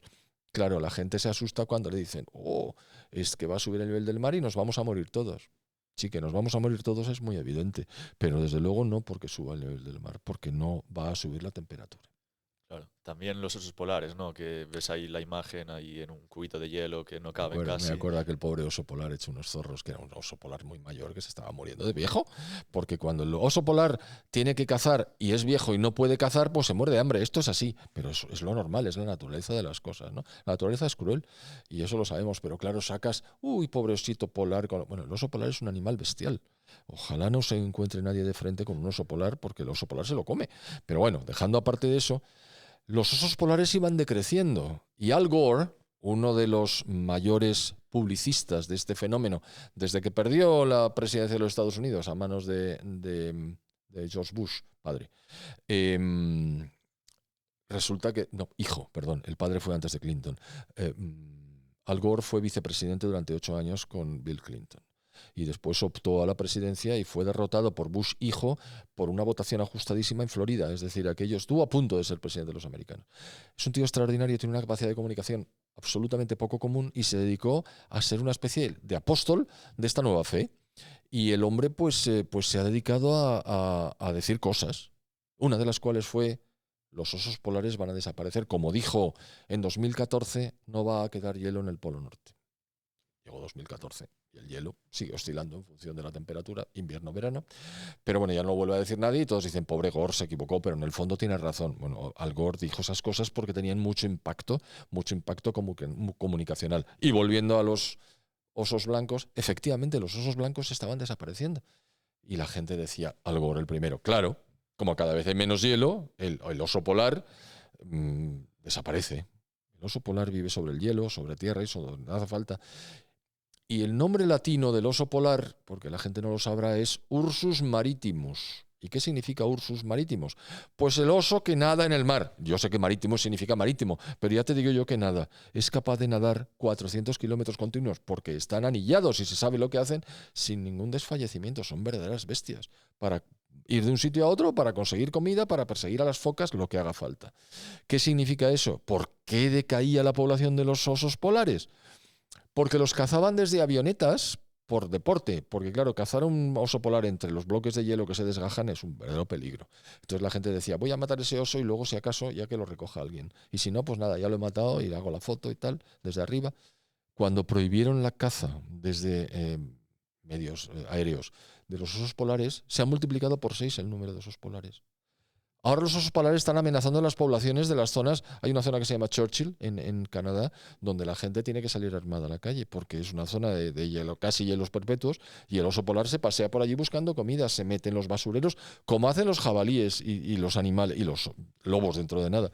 En España, cuando hay mucha población, no tienen comida suficiente y bajan a donde la hay. Osos polares, todos los que quieras y más. Claro, el problema también es que en estos casos con el buenismo ni siquiera dejan regular la población, ¿no? Por ejemplo, los jabalíes pueden causar muchos accidentes, los lobos, y en Churchill pues me imagino que los osos polares. Y hablando también de las palabras, ¿no? Tenemos también el ejemplo de Groenlandia, ¿no? Que originalmente es Greenland, ¿no? Que Eso era es. verde. Entonces vemos ahí un ejemplo también de que más hielo ahora que Sí, antes, ¿no? Me imagino. sí, claro, pues vamos a ver, incluso ahora, por supuesto, es decir, en el siglo IX, cuando llegaron, yo supongo que sería la gente tipo Eric el Rojo, que salían de las costas occidentales de Noruega, las costas que dan al Mar del Norte, y o desde Islandia más bien, que está relativamente cerca, Y bueno, pues colonizaron aquello. Lo colonizaron literalmente porque cuando ha ido retrocediendo parcialmente el hielo, han encontrado que había viviendas, iglesias, hechas de madera. Madera que tenían allí, por supuesto que la madera no la exportaban. Estamos hablando del siglo IX, X y XI, caray, que no es lo mismo que ahora. No se podía llevar en barquitos la madera para hacer allí las cabañas, ¿no? La madera estaba en Groenlandia, que era tierra verde, como su nombre indica. Y ahora se está viendo los bosques que hay debajo del hielo cuando el hielo empieza a retroceder en algunas zonas. Dices, ¿cómo que había bosques aquí? Pero sobre el hielo no crece la madera, no crecen los bosques ni los árboles, no. Pero es que en la época no había hielo. Y entonces por eso, porque era de color verde, se llamaba Groenlandia. Tuvieron que irse en el siglo XIII-XIV, cuando la capa de hielo volvió a subir o el frío volvió a subir, a aumentar, y entonces no les permitía tener las cosechas. Es decir, ya empezaron a tener hambre permanente y tuvieron que retirarse. Los que pudieron retirarse, claro, los demás morirían de hambre allí. ¿Por qué? Pues porque hubo un periodo entre el siglo XIII-XIV y el siglo XIX, 1850, en que el frío aumentó en todo el hemisferio norte, con lo cual el hielo avanzó. Estas son las variaciones, es decir, el cambio climático es algo natural, el clima cambia constantemente. No porque el hombre a partir del siglo XIX lo haya hecho cambiar, sino porque siempre ha cambiado. Eso se llamó la pequeña edad de hielo. Lo que digo desde el siglo XIII-XIV al siglo XIX, 1850, se llamó pequeña edad de hielo y fue precedida por lo que he mencionado antes, el óptimo climático medieval, que fue precedida por otra vaguada fría y precedida por el calor del Imperio Romano, y así todo lo que se ha podido datar por mediciones indirectas, se llaman proxy. Es decir, a ver, estas maderas que hay aquí solamente se producen en determinadas circunstancias. Estos pólenes son de plantas que solamente crecen cuando la temperatura es tal. Es decir, son variables indirectas, proxy, como dicen ellos. Bueno, los ingleses, o los americanos más bien. Entonces, ¿qué ocurre? Que sabemos que el clima ha cambiado. Siempre cambia el clima. Es así, pero nos quieren hacer creer que solo ha cambiado porque nosotros lo hemos hecho cambiar. Bueno, pues eso no es cierto. Tampoco eso es cierto. No dicen una verdad, ni por equivocación. Es fantástico. Claro, también mencionaba anteriormente el protocolo de Kioto, ¿no?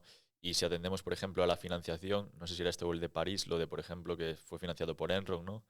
Fue Kioto. El de Kioto, conocido por el escándalo financiero y también una petrolera, ¿no? BP. ¿Por qué BP. estos British financiarían? Petroleum, sí. British Petroleum, ¿por qué financiarían estas empresas esto que en teoría va contra ellos, ¿no? Es que había una colusión de intereses. También hay que reconocer que el Partido Demócrata norteamericano tuvo enorme influencia. Enron fue una empresa que había falseado sus balances y que al final tuvo que quebrar. Tenía una enorme cantidad de personas en nómina y tenía una importancia tremenda. Pero les pareció que esto era un mecanismo para empezar a controlar las variables que tenían que ver con el sistema. Es decir, yo puedo explotar recursos, BP, British Petroleum, recursos de todo tipo. Empezaron con el petróleo, como su nombre indica, pero luego también había otro tipo de recursos. Dice, pues si yo controlo el devenir de los acontecimientos a nivel internacional, puedo controlar absolutamente los precios relativos de las materias primas, con lo cual que me afectan a mí. Con lo cual, encantado de financiar el protocolo de Kioto. El protocolo de Kioto lo explico bien en el libro y no me acuerdo exactamente, pero tenía un objetivo. El protocolo de Kioto yo creo que era del año 2000, que en 1997. Y tenía un objetivo de en un plazo de... Teníamos que reducir la emisión de CO2 al nivel de 1990 durante un cierto periodo para alcanzar una reducción o una no elevación de temperatura de 0,04 grados centígrados. Pero si tú no puedes medir 0,04 grados centígrados, porque está dentro del margen de error de las mediciones técnicas, ¿qué es lo que me estás diciendo? Bueno, pues aquello funcionó y encontraron unos mecanismos de pago por emisión de CO2, una especie de bonos que obtenían los países que emitían menos CO2 que antes y que vendían a los países que emitían más CO2 para cumplir con el protocolo de Kioto. O sea, unas transferencias netas de recursos financieros casi ilimitados, terroríficas. No sirvió para nada. Y cuando vieron que no servía para nada, dijeron, venga, lo vamos a reemplazar por una cosa mucho más gorda, que llegue hasta el final del siglo XXI. El Acuerdo de París, que es del año 2016, si mal no recuerdo. Y es de París porque se hizo en París, faltaba más los franceses. Entonces, todo esto lo que pretende es una reducción absurda, primero en 2050 y luego en 2100, y otra vez de 0,1 grados de temperatura, pero chico, digo otra vez porque es otra medición irrisoria. ¿Para eso quieres destruir las sociedades occidentales? No, hombre, las quieres destruir para instaurar el socialismo, como se demuestra en el libro por las actas. Entonces, todo esto ya no tiene mucho más fundamento. Si encima todo esto se limitaba a análisis por parte de científicos, personas que estamos volcadas en la investigación, etcétera. Pero ya cuando empiezan a aparecer los políticos que tienen capacidad de decisión y las toman, las decisiones, esto quiere decir que el viento ha cambiado. Claro, además tampoco tomas en consideración la pérdida de riqueza que se genera, igual las muertes que se pueden haber generado por eso, o que la gente, no ha nacido tanta gente igual porque la gente no tiene la capacidad de poder adquisitivo para hacer tal cosa. Entonces, claro, son como comparaciones que te ponen ellos siempre, ¿no? Nunca te puedes tú ponerte ahí a... No, y además tú no tienes, vamos a ver, tú eliges. Se supone que hay unas democracias, unas partitocracias, que son las democracias occidentales, que están claramente sesgadas en beneficio de los actores políticos profesionales, que son los partidos políticos. Eso ya es otro tema y lo podemos discutir en su momento, pero no ahora. ¿Qué ocurre? Que esos partidos se ponen de acuerdo. Por ejemplo, el caso de España. Evidentemente nadie se opone a la Agenda 2030. Hubo una temporadita, hace no tanto tiempo, en la que aparecían con el circulillo, esa especie de donuts multicolor en la solapa, personas desde el rey Felipe VI hasta García Margallo, del Partido Popular, hasta el presidente del gobierno del Partido Socialista. Todos ellos eran convencidos creyentes de las bondades de la Agenda 2030, que es el último logro de Naciones Unidas para consolidar todos estos fraudes de los que hemos estado hablando. Entonces parece que dices, oye, pues ¿qué pasa? Que el PP y el PSOE están de acuerdo, entre los dos suman no sé qué porcentaje, pues no hay mucho que hacer, ¿no? Y si encima el rey de España lleva en la solapilla el mismo rosco, pues estamos frescos. Hace ya bastante que nadie lleva el rosco en la solapa, porque los políticos otra cosa no, pero olfato tienen. Dicen, esto no va como iba antes, vamos a dejarlo estar. Incluso García Margallo, en las últimas entrevistas en la televisión, hace 2 días, ya no es aquel que efectúa declaraciones en el sentido de la Agenda 2030 es el nuevo evangelio. Ya no dice estas estupideces. ¿Por qué no las dice? Porque es consciente de que se está hundiendo el suelo bajo sus pies. Es decir, es la tercera vez que lo digo. Entonces, los vientos están cambiando. Y ahora añado a gran velocidad. Un punto de inflexión también pudo haber sido las protestas que se dieron los granjeros, agricultores, ¿no? Hace poco que tuvieron casi que ir a Bruselas a protestar y sí, se quejan sobre todo de la Agenda 2030.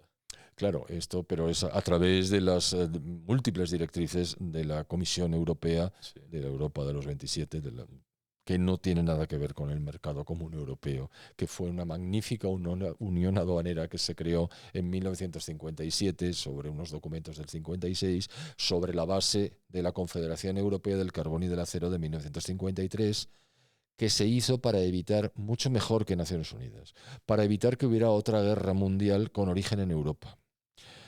El origen de la Primera Guerra Mundial no fue exactamente así, pero hombre, Francia y Alemania estaban enfrentadas. Hubo muchos más países y el desencadenante tuvo lugar en Serbia. Eso es otra historia.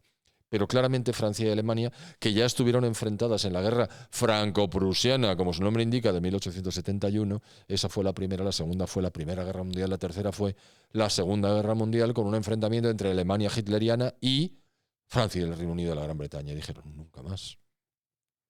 Francia y Alemania del bracete, los quiero a partir de ahora. ¿Y cómo se consigue eso? Pues con intereses comunes. ¿Y cuáles eran los intereses comunes? Pues intereses comerciales, primero, de producción de carbón y de acero. La CECA es Confederación Europea del Carbón y del Acero, y se pusieron unidas a trabajar para mejorar la producción del carbón y del acero. El carbón como elemento componente para calentar los altos hornos y generar acero. ¿Qué tiempos aquellos? Ahora no lo hubieran permitido. Y de eso se generó una unión aduanera. ¿Qué es una unión aduanera?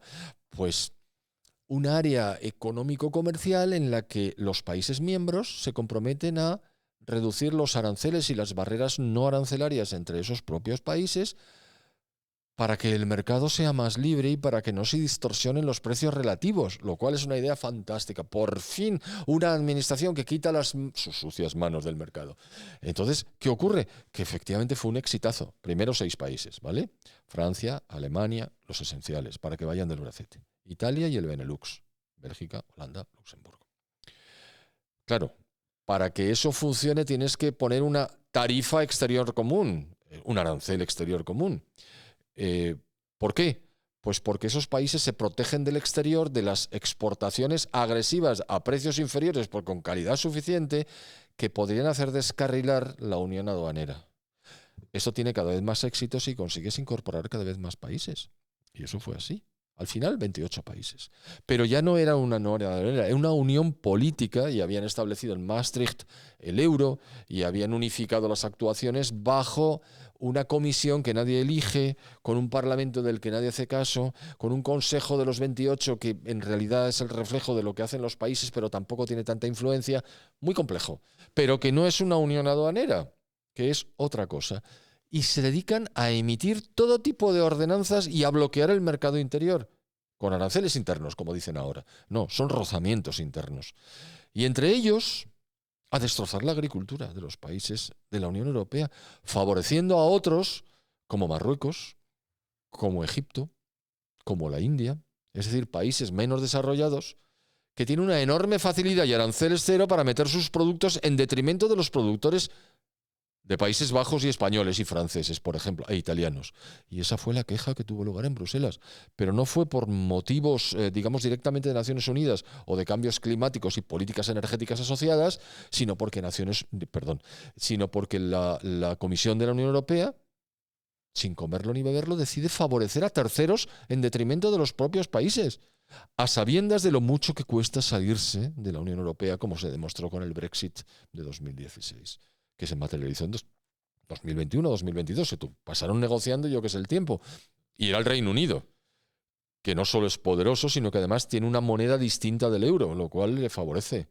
Tú imagínate ahora querer salirse teniendo el euro como moneda y sabiendo que si sales te van a aplicar los aranceles de la Unión Aduanera y te van a caer encima, con lo cual tú no vas a poder exportar prácticamente al resto de la Unión Aduanera. Por ejemplo, el caso de España.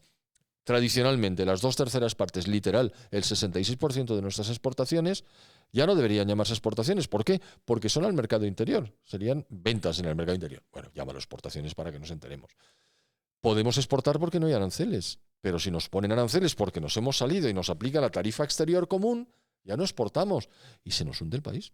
A menos que encontremos una solución que sería muy difícil. Y si encima la moneda es la misma, excuso decirte, como saben que no te puedes salir con facilidad, te aprietan las tuercas y te imponen decisiones criminales para con varios sectores, que no tienen nada que ver con los desarmes industriales que experimentó nuestro país como consecuencia de la malísima negociación que hizo el PSOE para el ingreso de España en el mercado común, que quede claro. Pero ahora cerramos el paréntesis otra vez y decimos, el problema de los agricultores no se deriva tanto de que alguien haya tomado decisiones a nivel global, sino de que la Unión Europea está destrozando sectores enteros de sus propios países. Por ejemplo, los automóviles. Es una cosa absurda. ¿Por qué hacen esto? ¿Por qué favorecen el vehículo eléctrico? No, es que emiten menos a la atmósfera. Falso. Volvo, que fabrica coches eléctricos también, y los Polestar, que son prácticamente Volvos, pero fabricados en la República Popular China, ha demostrado que la totalidad de las emisiones de CO2 a la atmósfera en el proceso de fabricación de un vehículo eléctrico es superior a la que realiza un vehículo de gasoil durante 250.000 kilómetros consumiendo gasoil. Toma ya, y eso lo hace una empresa. Es decir, es mentira. También eso era mentira. El vehículo eléctrico emite CO2 a la atmósfera porque tienes que tomar en consideración todo el proceso de fabricación. O sea que también eso es mentira. Bueno, pues deciden que en el año 2035 ya no va a poderse vender vehículos de combustión interna en la Unión Europea y en el 2050 ya no van a poder circular dentro de la Unión Europea. ¿Por qué? Porque les ha dado la gana. Y claro, eso es lo que genera, es la destrucción prácticamente completa, por etapas, de la producción de los magníficos vehículos de combustión interna que se realizan o que se fabrican en Europa, sea en Alemania, sea en Italia, sea en Francia, sea en España, sea en la Gran Bretaña, ya no quedan, y además no es la Unión Europea. Pero sí en la República Checa y sí en Polonia y en una serie de países que han salido del dominio de la bota soviética en 1990-91 y que están creciendo vertiginosamente gracias al mercado libre. Bueno, pues ahora llega la Comisión de la Unión Europea y decide que no. Bueno, y luego hay ayuntamientos como el de Madrid que deciden que la zona de bajas emisiones solamente es para vehículos que ellos digan y que la zona va a ir creciendo, etcétera. Es decir, es otra vez, y hablamos de la ciudad de Madrid, PP, y hablamos de la Comunidad de Madrid, PP, y así. ¿Por qué? Porque todos los países tienen los mismos partidos transversales que están en favor de este tipo de nuevas religiones. Oiga, que no, que los vehículos de combustión interna que se fabrican en Europa son una maravilla. y que son envidiados en todo el mundo, envidiados y copiados. Y si usted lo que hace es favorecer los intereses de la República Popular China para que nos mande sus vehículos eléctricos porque tienen ventajas comparativas de precio, de suministros de las materias primas y de tecnología, que están muy avanzados en ese ámbito, va usted a destrozar un sector entero que es bollantísimo en la Unión Europea. ¿Esto por qué lo hace? ¿Me lo puede usted decir con claridad? No, no, es por la salud del clima, es por el planeta. No, eso ya sabemos que es mentira. Vaya un poco más allá y diga la verdad. Pedirle que diga la verdad a un político. ¿Qué cosas tengo?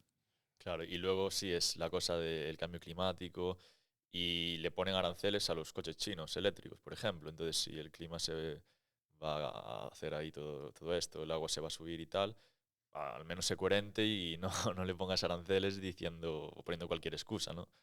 Sí, los aranceles, vamos, en el caso norteamericano ahora, los aranceles son para la protección de la industria interior, en parte, para obtener recursos en frontera, en parte, para redireccionar el comercio internacional, pero sobre todo y por encima, para que los aranceles que soportan las producciones americanas sean los mismos que los que soportan las producciones no americanas. Y los chinos, como han estado haciendo trampas desde que entraron en la OMC, y mucho antes, por supuesto, pues tienen una serie de ventajas que ahora mismo van a dejar de tener. ¿Cuál sería la solución para Europa para intentar evitar esta invasión de vehículos que proceden de China, también de combustión interna, pero sobre todo eléctricos o híbridos? Levantarles un buen arancel a los chinos para evitar que tomen ventaja de todas las trampas que han estado haciendo.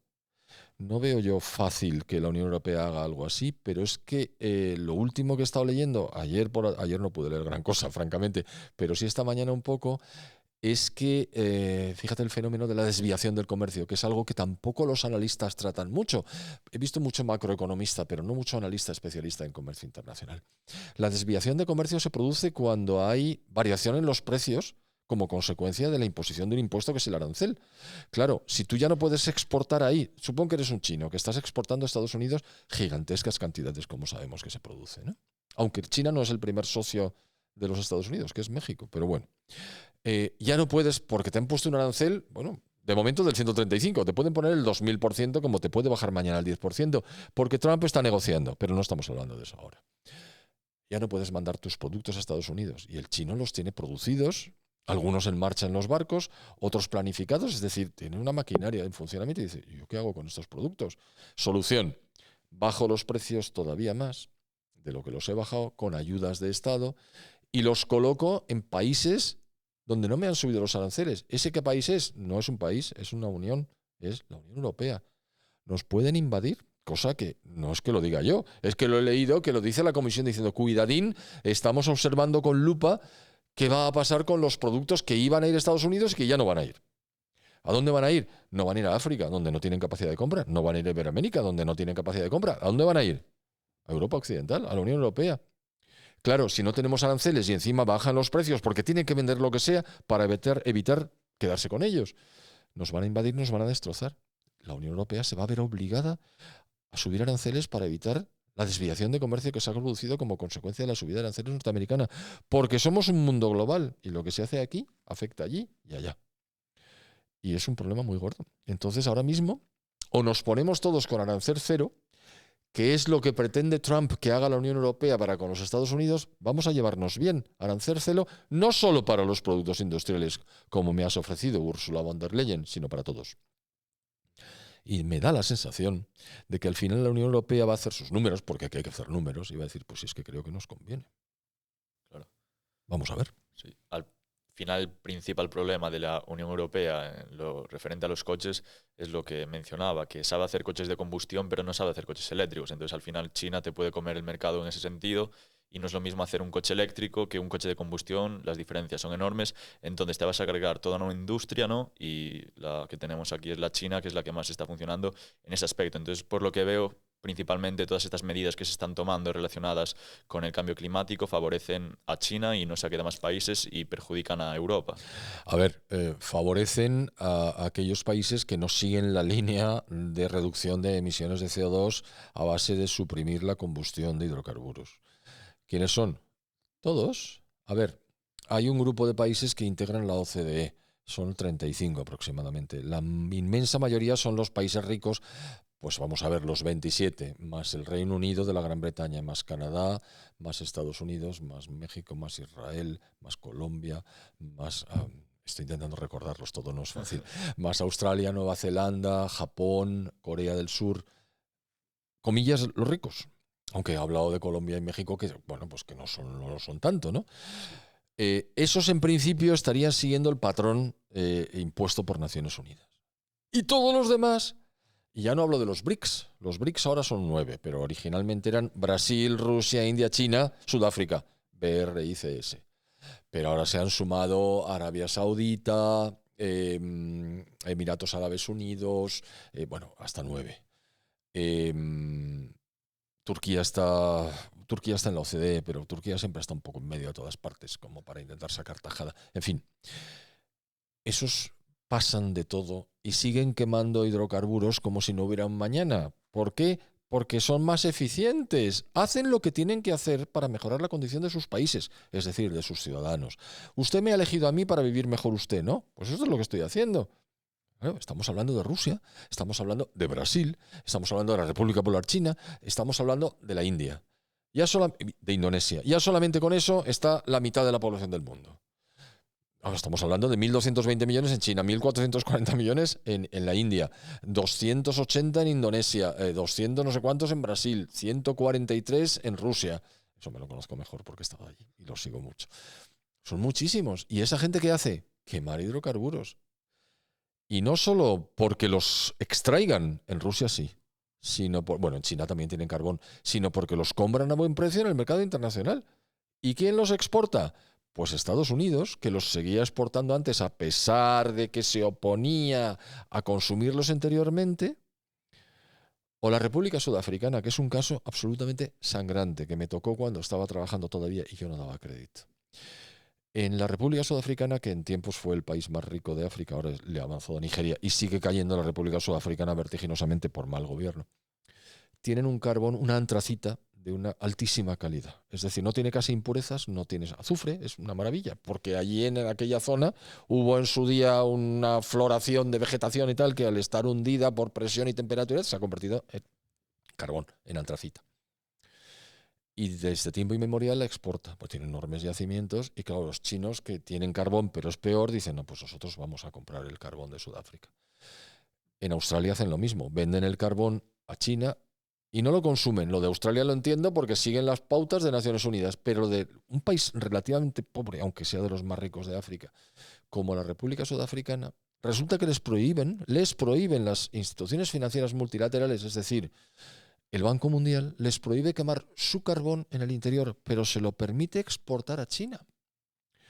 A ver, ¿me quiere alguien decir cuál es la diferencia entre el CO2 que emite el carbón quemado en Sudáfrica con el CO2 que emite el carbón quemado en China? Ninguna, porque es el mismo carbón. Pero ¿qué pasa? Que cuando los chinos lo queman, tienen manga ancha o patente de corso, y los sudafricanos, como no tienen capacidad para defenderse, porque son relativamente pobres, ¿usted les puede imponer decisiones? Sí, señor, no solo eso, sino que no le doy los créditos necesarios para montar centrales de carbón para generar energía eléctrica. Hasta ahí llegan las imposiciones multilaterales de Naciones Unidas, a través del Banco Mundial. Y cuando yo estaba trabajando, se consiguió al final que una central de 200 megavatios que se llamaba Medupi fuera financiada por el Banco Mundial con créditos apropiados para la riqueza del país, pero fue la última vez, dijo el Banco Mundial, no te vuelvo a prestar un duro para que montes centrales para quemar tu carbón. Pero si ese carbón los quema China porque se lo exporto, me da igual, a ti no te lo permito. Y esta es la ayuda al desarrollo. Vamos, hombre. Claro, sí, al final hay muchas inconsistencias en este discurso. Y luego también quería comentarles sobre los medios de comunicación o cuál es el papel que juegan estos medios, qué tipo de resoluciones son las que llevan al público, ¿no? Porque también mencionaba que hay unos papers que como que son más científicos y luego hay unos que son más para los medios de comunicación, Sí. ¿no? Como explicados. Sí, eso es lo que hace el IPCC. El IPCC está integrado, a ver, es un organismo de Naciones Unidas que está formado por una suborganización, una excrecencia de Naciones Unidas dedicada al clima, más la Organización Meteorológica Internacional. Entre las dos, claro, con un conocimiento técnico importante, contratan permanentemente... es un organismo administrativo, pero que como produce papers, para producir papers contratan... perdón por la utilización, he dicho papers y ahora voy a decir panel, qué horror. Para hacer documentos organizan grupos de personas especializadas y les pagan. Y entonces estas personas que tienen una gran formación técnica, lo único que tienen que respetar es el objetivo del IPCC. ¿Qué hace el IPCC? Demostrar que el ser humano y solo el ser humano es el responsable. Si no, no trabajas, ¿vale? Pues entonces hacen unos papeles gordísimos. Vamos, gordísimos. Yo no... que son 700 páginas, con todo tipo de datos, fórmulas y demás. Es una enormidad. Claro, es una enormidad para mí, para casi cualquiera que no sea un científico. De hecho, tengo amigos que se dedican a la meteorología y que son científicos y que les cuesta meses leerse los informes, pero no porque no lo entiendan, sino porque tienen que comprobar una serie de cosas y son papeles de una enjundia tremenda. Claro, tú eso lo publicitas y no lo entienden más que los científicos después de un gran esfuerzo. ¿Qué ocurre? Que el IPCC dice, vale, yo por una parte voy a publicar esto, que son, digamos, la clave de bóveda del sistema que me he montado yo. Estos documentos me justifican a mí, pero luego tengo que hacer cosas para que la gente los entienda. Y entonces esos informes de centenares de páginas se convierten en documentos de 30 páginas, que a su vez se convierten en documentos de 3 páginas. En los documentos de 30 páginas es para los organismos no científicos que están en todo el mundo, incluyendo los estados, los gobiernos, etcétera. Y los de 3 páginas son para los medios de comunicación, donde hacen un resumen resumido, por decirle de alguna manera, y no aparecen ni fórmulas ni historias. El palo de hockey apareció, luego lo retiraron, porque como es falso, lo quitaron. Pero claro, eso es la quinta esencia, literalmente. O sea, haces como en la alquimia, reduces la totalidad a la quinta esencia, a lo más concentrado. Y ahí dicen cosas que la gente pueda entender directamente. Por ejemplo, los medios de comunicación de masas que tampoco tienen científicos en sus elencos. Contratan periodistas que saben transmitir, que saben escribir y que saben hablar. Pero, chico, es que no se pueden meter en las honduras de los informes de 300, 400, 700 páginas. Y claro, ahí lo que hacen ya es simplificar en demasía para que se entienda el mensaje. Y ahí está la trampa. Si te vas a los informes originales, dicen, hay una probabilidad del 66% de que se cumpla esto. En el resumen del resumen no hablan de probabilidades, dice, se va a producir esto. ¿Por qué? Porque si se ponen a hilar fino, se les convierte en el informe grande otra vez. Es una especie de trampa saducea en la que se han metido ellos mismos. Pero es deliberado. ¿Por qué? Porque quieren transmitir la buena nueva del calentamiento global, que no es obra del ser humano, sino de que el cambio climático ha existido siempre y existirá siempre. Claro, la idea también es dar un mensaje muy sencillo, repetirlo muchas veces y que eso vaya calando, ¿no? Porque si te pones a decir ahí, dar datos, bueno, como estamos haciendo, igual no cala tanto como si te repiten una y otra vez, ¿no? Breve, sencillo y directo. Esto se lo inventó un tal Billy Münzenberg, un comunista casualmente, alemán, y lo copió un tal Joseph Goebbels, al que todos conocemos por eso, pero no se lo inventó Goebbels, se lo inventó Münzenberg. Es decir, la frase de Goebbels, una mentira 1000 veces repetida se convierte en una verdad. Y es así, pero claro, una mentira sencilla. Es decir, que todo el mundo pueda captar y entonces llega directamente, no tanto a su cerebro cuanto a sus corazones. Lo sienten. Yo creo que a mí esto me está afectando mucho. Yo no voy a tener hijos porque esos hijos dejan huella de carbono y la humanidad se lo puede permitir. Oiga, qué animalada está haciendo usted con las poblaciones jóvenes. Se abstenga, por favor. Claro, al final también mencionabas antes lo de los créditos de carbono, por ejemplo, y tenemos aquí el caso del euro digital, ¿no? Que bueno, el libro no lo menciona, pero quieren implantarlo. Hace poco hizo Christine Lagarde unas declaraciones, ¿no?, sobre el proceso y demás. Y ya vemos, por ejemplo, en aplicaciones de banco que ya te dicen lo que usted ha consumido de carbono, ¿no? El de CO2. O cuando pilla un bus, esto es su huella de carbono, ¿no? Entonces vemos un poco cómo ve usted esto. Eso es el control absoluto. Había un escritor británico que se llamaba Eric Blair, pero que en realidad su seudónimo era George Orwell, y todos lo conocemos, que escribió 1984 y La rebelión en la granja, y que son papeles de los años 40 del siglo pasado, y que se están materializando como si los estuviera viviendo. Es decir, la manipulación y el control absoluto por parte del gran hermano. Es decir, en este caso el Banco Central Europeo. Mira, curiosamente estoy supervisando un trabajo de fin de máster de un alumno de uno de los másteres en los que doy parte de las asignaturas, en concreto análisis del entorno, que es mi trabajo de antes, pues ahora lo vierto en la formación. Y el hombre ha elegido un tema, no se lo elegí yo, pero yo superviso ese trabajo antes de que lo presente al tribunal. Y está hablando del euro digital, y claro, me estoy enterando de muchas cosas porque el tío ha hecho un trabajo maravilloso. Y son 103 páginas, para un trabajo de fin de máster se ha pasado un poco el hombre, pero bueno. Y lo que hay es un intento de controlar absolutamente todo, si es que lo has dicho con muy pocas palabras. Es decir, si el euro no está en nuestros bolsillos, sino que está con la ayuda de la inteligencia artificial en el Banco Central Europeo, tu libertad ha desaparecido por completo, porque te pueden condicionar. ¿Que estás comiendo carne por tercera vez esta semana? Carne de vaca, vaca que emite con sus pedos, con perdón, metano, que además es un gas de efecto invernadero y contribuye a la elevación de la temperatura que va a derretir el hielo, que va a elevar el nivel del mar, ya no tienes dinero este mes. ¿Que has salido de la ciudad de 15 minutos 2 veces y quieres salir otra vez? Oiga, es que tengo que ir a la farmacia. De eso nada. Por hablar en términos generales, estoy novelando. Pero eso es así. Es decir, cuando hagas algo que no esté dentro de lo estipulado por parte del gran hermano, no lo volverás a hacer. No, mire usted, yo quiero dinero.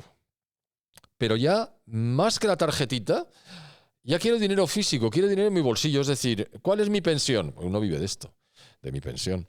Entonces, cuando llegue la pensión y me llegue al banco, llego al banco y digo, metálico, efectivo. Oiga, señor, metálico, efectivo. Me he llegado a encontrar en mi propio banco, cuando es un banco, no digo el nombre, es un banco que tiene muy pocas oficinas. Es un banco por internet, por decir así. No es español siquiera, pero está en España. Entonces, cuando voy a la central, voy a extraer parte de mi sueldo, no todo, porque me hace falta para efectuar los pagos, una pequeña parte, y voy a por efectivo. Y ya la tercera vez que voy a por efectivo, me sale una persona del banco y dice, ¿usted viene mucho aquí a por efectivo? Digo, sí, las veces que me parezca conveniente. ¿Por qué? Con una mirada gélida, porque digo, está imbécil, ¿por qué me viene a decir si voy a por efectivo de mi dinero o no? Porque debe haber algún tipo de instrucción diciendo que no saquen el efectivo, que lo dejen aquí. A ellos les da exactamente igual. No le da exactamente igual. Un banco vive de lo que tú tienes depositado en tu cuenta, que ellos agregan, agrupan y en función de eso dan los créditos. Es decir, la mecánica bancaria la conocemos todos. Pero que vayas a sacar efectivo y que lo puedas hacer en un cajero automático que le cuesta al banco una cantidad porque no tiene red de cajeros. Y lo tienes que hacer en otra entidad bancaria que le cobra a mi banco. Y cuando voy al banco que nadie le cobra, me llamen la atención por sacar dinero en efectivo, te da la idea de por dónde van los tiros. Bueno, pues en un futuro querrán que no haya dinero en efectivo. Y yo aquí he hecho un cuarto a espadas para que la gente tire de cartera. Oye, como antiguamente, un rollo de billetes en el bolsillo y tirando para adelante. Sí, no es hacia donde nos dirigimos, por desgracia, que el efectivo ya en realidad somos esclavos financieros por este sistema bancario de reserva fraccionaria y demás, y nos quieren llevar ya hasta otro sistema que es muchísimo peor incluso de lo que ya tenemos, que no es ninguna maravilla. No lo es, y es el control absoluto. Es decir, no, hombre, pero mira las facilidades. Tú llegas y vas a pagar en el supermercado y no tienes que sacar el efectivo, vale con tu tarjeta. Bueno, estamos acostumbradísimos a eso y eso ya es parte de nuestras vidas, y no digo que no. O en un teléfono, o en el propio reloj. Es que hay 1000 mecanismos ya cada vez más avanzados para poder pagar. No, no. Lo que yo quiero es tener la posibilidad de elegir. Quiero libertad. Claro. Que no me impongan las decisiones. Eso es lo que quiero. Y creo que debemos quererlos todos. Porque si no exigimos nuestra libertad, nos van a imponer la tiranía. Es decir, el esclavismo absoluto. Y eso es lo que no puede ser. Claro, mencionaba antes el libro de George Orwell, 1984, y yo creo que en este sentido sí que sería más como Aldous Huxley, ¿no? De Un mundo feliz, donde al final con las facilidades que nos dan y demás, no, pagamos con el móvil, uy, qué fácil, mira qué guay. Entonces al final nos dan tantas facilidades que ya nos olvidamos, ¿no? Un poco. Es la línea del menor esfuerzo, claro, tú te adaptas, tú tiendes, ves la ley de la entropía en última instancia, bueno, no nos metamos en Honduras, tú tiendes a no esforzarte. Si puedes evitarlo. Eso es, la naturaleza de las cosas es esa. Nuestros ancestros, es decir, la generación de mis abuelos, trabajaba durísimamente para obtener escasos beneficios que les permitieran sobrevivir y un poco vivir en la medida de lo posible, y cada vez más. La de mis padres, pues íbamos mucho mejor. La nuestra, producimos muchísima riqueza con mucho menor esfuerzo. Porque la mecanización, o las máquinas, los ordenadores, los sistemas que nos rodean, nos han permitido esforzarnos menos y obtener más. Es una tendencia natural, pero llega un momento en que ya no te mueves. Claro, la gente, como quiere mover, si se tiene que mover, pues hace ejercicio vacío, por ejemplo, el gimnasio, por ejemplo, el paseíto, por ejemplo. Dices, oye, antiguamente nadie estaba gordo, obeso, porque todos trabajaban trabajos físicos o se desplazaban. Ahora los muy jóvenes están todo el día. Yo me acuerdo del colegio, joder, parece el abuelo Cebolleta. Allí no había móviles, evidentemente. Entonces salíamos de clase a ¡guas!, corriendo como locos a jugar. Los chicos al fútbol, bueno, no éramos solo chicos, no había chicos y chicas, pero bueno, a jugar al fútbol o al baloncesto o al balonmano, lo que fuera, quemabas energías, con lo cual mantenías una forma física y no engordabas, y comías más. Y comías de todo. Ahora tienes que cuidarte un poco porque en cuanto comas más de la cuenta en términos de calorías, pues te vas a poner enorme. ¿Por qué? Porque no te esfuerzas. ¿Y por qué no te esfuerzas? Por mil razones tampoco te esfuerzas mentalmente o no utilizas tus capacidades. Porque no se exige, porque la excelencia está desapareciendo de los requerimientos de la formación. Esto es terrible. Esos son los planes de estudio que se han venido arbitrando y que son cada vez más favorecedores de la minimización del esfuerzo. Yo creo que el esfuerzo nos viene bien a todos, nos forma, nos educa. Pero bueno, eso está muy lejos de lo que nos reúne hoy aquí, pero que es otro componente de la libertad. Si tú eres capaz de pensar por ti mismo, serás mucho más libre que si estás obedeciendo todo el día, porque te llevarán por donde quieras. Serás ganado, estabulado y productor de impuestos. Sin duda. También quería mencionarle el caso del cofundador de Greenpeace, Patrick Moore. Patrick Moore, sí.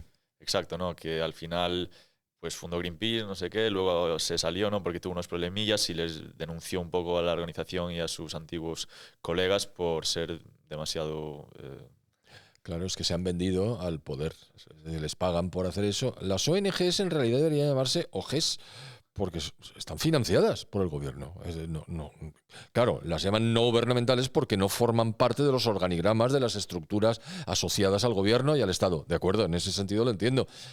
Pero el dinero lo obtienen mínimamente de las aportaciones de los particulares y en una enorme medida de las transferencias de los gobiernos. Luego deberían ser OGs, no ONGs. Dicho esto, esta es una ONG importante y entonces no cumplía con los requisitos que su cofundador Moore había establecido en su día, con lo cual se salió y además ahora los está criticando constantemente diciendo que estáis vendidos a los gobiernos. No estáis defendiendo ni a las personas ni al clima, estáis defendiendo vuestros intereses, estáis sacando beneficios personales. Esto no es serio. Escasea ese tipo de gente, porque hay que abandonar el organismo que creaste, perder el predicamento social, tener enfrentamientos constantes y reducir tus ingresos. Caray, hay que tener un valor enorme. Me quito el sombrero. Es una demostración de que, por supuesto que el mundo está lleno de gente valiosa, pero se la juega. Claro, y bueno, y yo creo que ya vamos a ir terminando. A mí una de las cosas que me llamó la atención del libro, bueno, en general todo, pero por mencionar el tema del que creo que ya mencionamos antes, pero igual profundizar un poco más porque me parece muy interesante, ¿no? Y es la similitud del discurso religioso con el pecado original, ¿no? De que la tierra está inerte, está verde, llegan los humanos que son como unos piojos, empiezan a echar humo y destruyen todo. Bueno, eso de ¿no? los piojos y el humo me ha gustado mucho. Sí, en el libro lo trato mucho, es decir, esto es fe. Es fe sustitutiva. A ver, hay una frase de Chesterton que utilizo mucho en clase con los alumnos y tal, porque me parece muy reveladora. Gilbert Keith Chesterton era un hombre religioso, pero anglicano, que se cambió, se pasó al catolicismo porque entendía que era la verdadera fe. Un tipo muy inteligente, gigantesco, era un hombre enorme y tenía una mente prodigiosa. Sus escritos son verdaderamente graciosos. Y una de las cosas, soltaba frases pues casi como Churchill, porque tú ves una frase ocurrente y se la encasquetan a Churchill. Bueno, pues Chesterton, como escribía mucho, las frases constan. Y una de las frases es tremenda, es de finales del siglo XIX. Y dice, han dejado de creer en Dios. Y, lejos de no creer en nada, ahora creen en cualquier cosa. ¿Por qué? Porque el ser humano tiene que creer, forma parte de nuestra naturaleza. Entonces, si ya no crees en Dios, te pueden insuflar cualquier creencia que tú vas a acabar adoptándola. ¿Y cuál es la creencia? Creo en el cambio climático. Creo en la influencia del ser humano en la transformación de las temperaturas de la atmósfera. Creo en eso. Y claro, si tú crees, las explicaciones científicas te afectan poco. Es decir, si tú ahora vas con la ciencia contra la fe, lo tienes crudísimo. No, a mí no me lo ha hecho. Yo creo que... Pero es que yo te quiero demostrar, no hay demostración posible. Mi fe, caramba, una fe sustitutiva de la verdadera. Es decir, eso es difícilmente combatible. Y es un problema muy gordo porque las generaciones jóvenes que han sido educadas, al menos parcialmente, en esta filfa, en este engaño, en este fraude, va a haber que mostrárselo poco a poco para que pierdan esa fe que es falsa, es decir, en una especie de becerro de oro. Es que es terrible. O sea, el daño que se ha hecho a las jóvenes generaciones en las sociedades nunca pagarán por ello, pero deberían hacerlo. Claro, además se les enseña desde el instituto, ¿no? Ya tenemos todo esto de la Agenda 2030 en los libros de texto, entonces es un temario, una escolarización directa de un organismo político Así es. supranacional, además que al final todos los niños de todos los países europeos, bueno, y ya no sé del resto, seguramente sigan esto desde pequeñitos, Claro, no, porque al final es un poco el marxismo cultural también, en este exacto, sentido. exacto. Es decir, esa famosa guerra cultural o la guerra de las ideas que los conservadores o la derecha, en términos generales, no ha entendido hasta muy recientemente. Y esto es una historia de Antonio Gramsci desde el año 34, que fue cuando lo encarceló Mussolini. Es decir, y el hombre concibió y dice, no, la revolución no debe de ser violenta ni sangrienta, debe ser la revolución de las ideas. Metámonos, hagamos entrismo, luego le llamaron entrismo, entremos en sus instituciones y pervirtámoslas desde dentro. Y lo han hecho muy bien. Bueno, lo que pasa es que es la hora de contraatacar, claro, y en eso estamos. Genial, pues con este mensaje creo que cerramos ya el episodio. Ha sido un auténtico placer tenerle hoy. Encantado. Así que muchas gracias, José Ramón. Tenéis el libro en la descripción, Crimen de Estado, con Unión Editorial.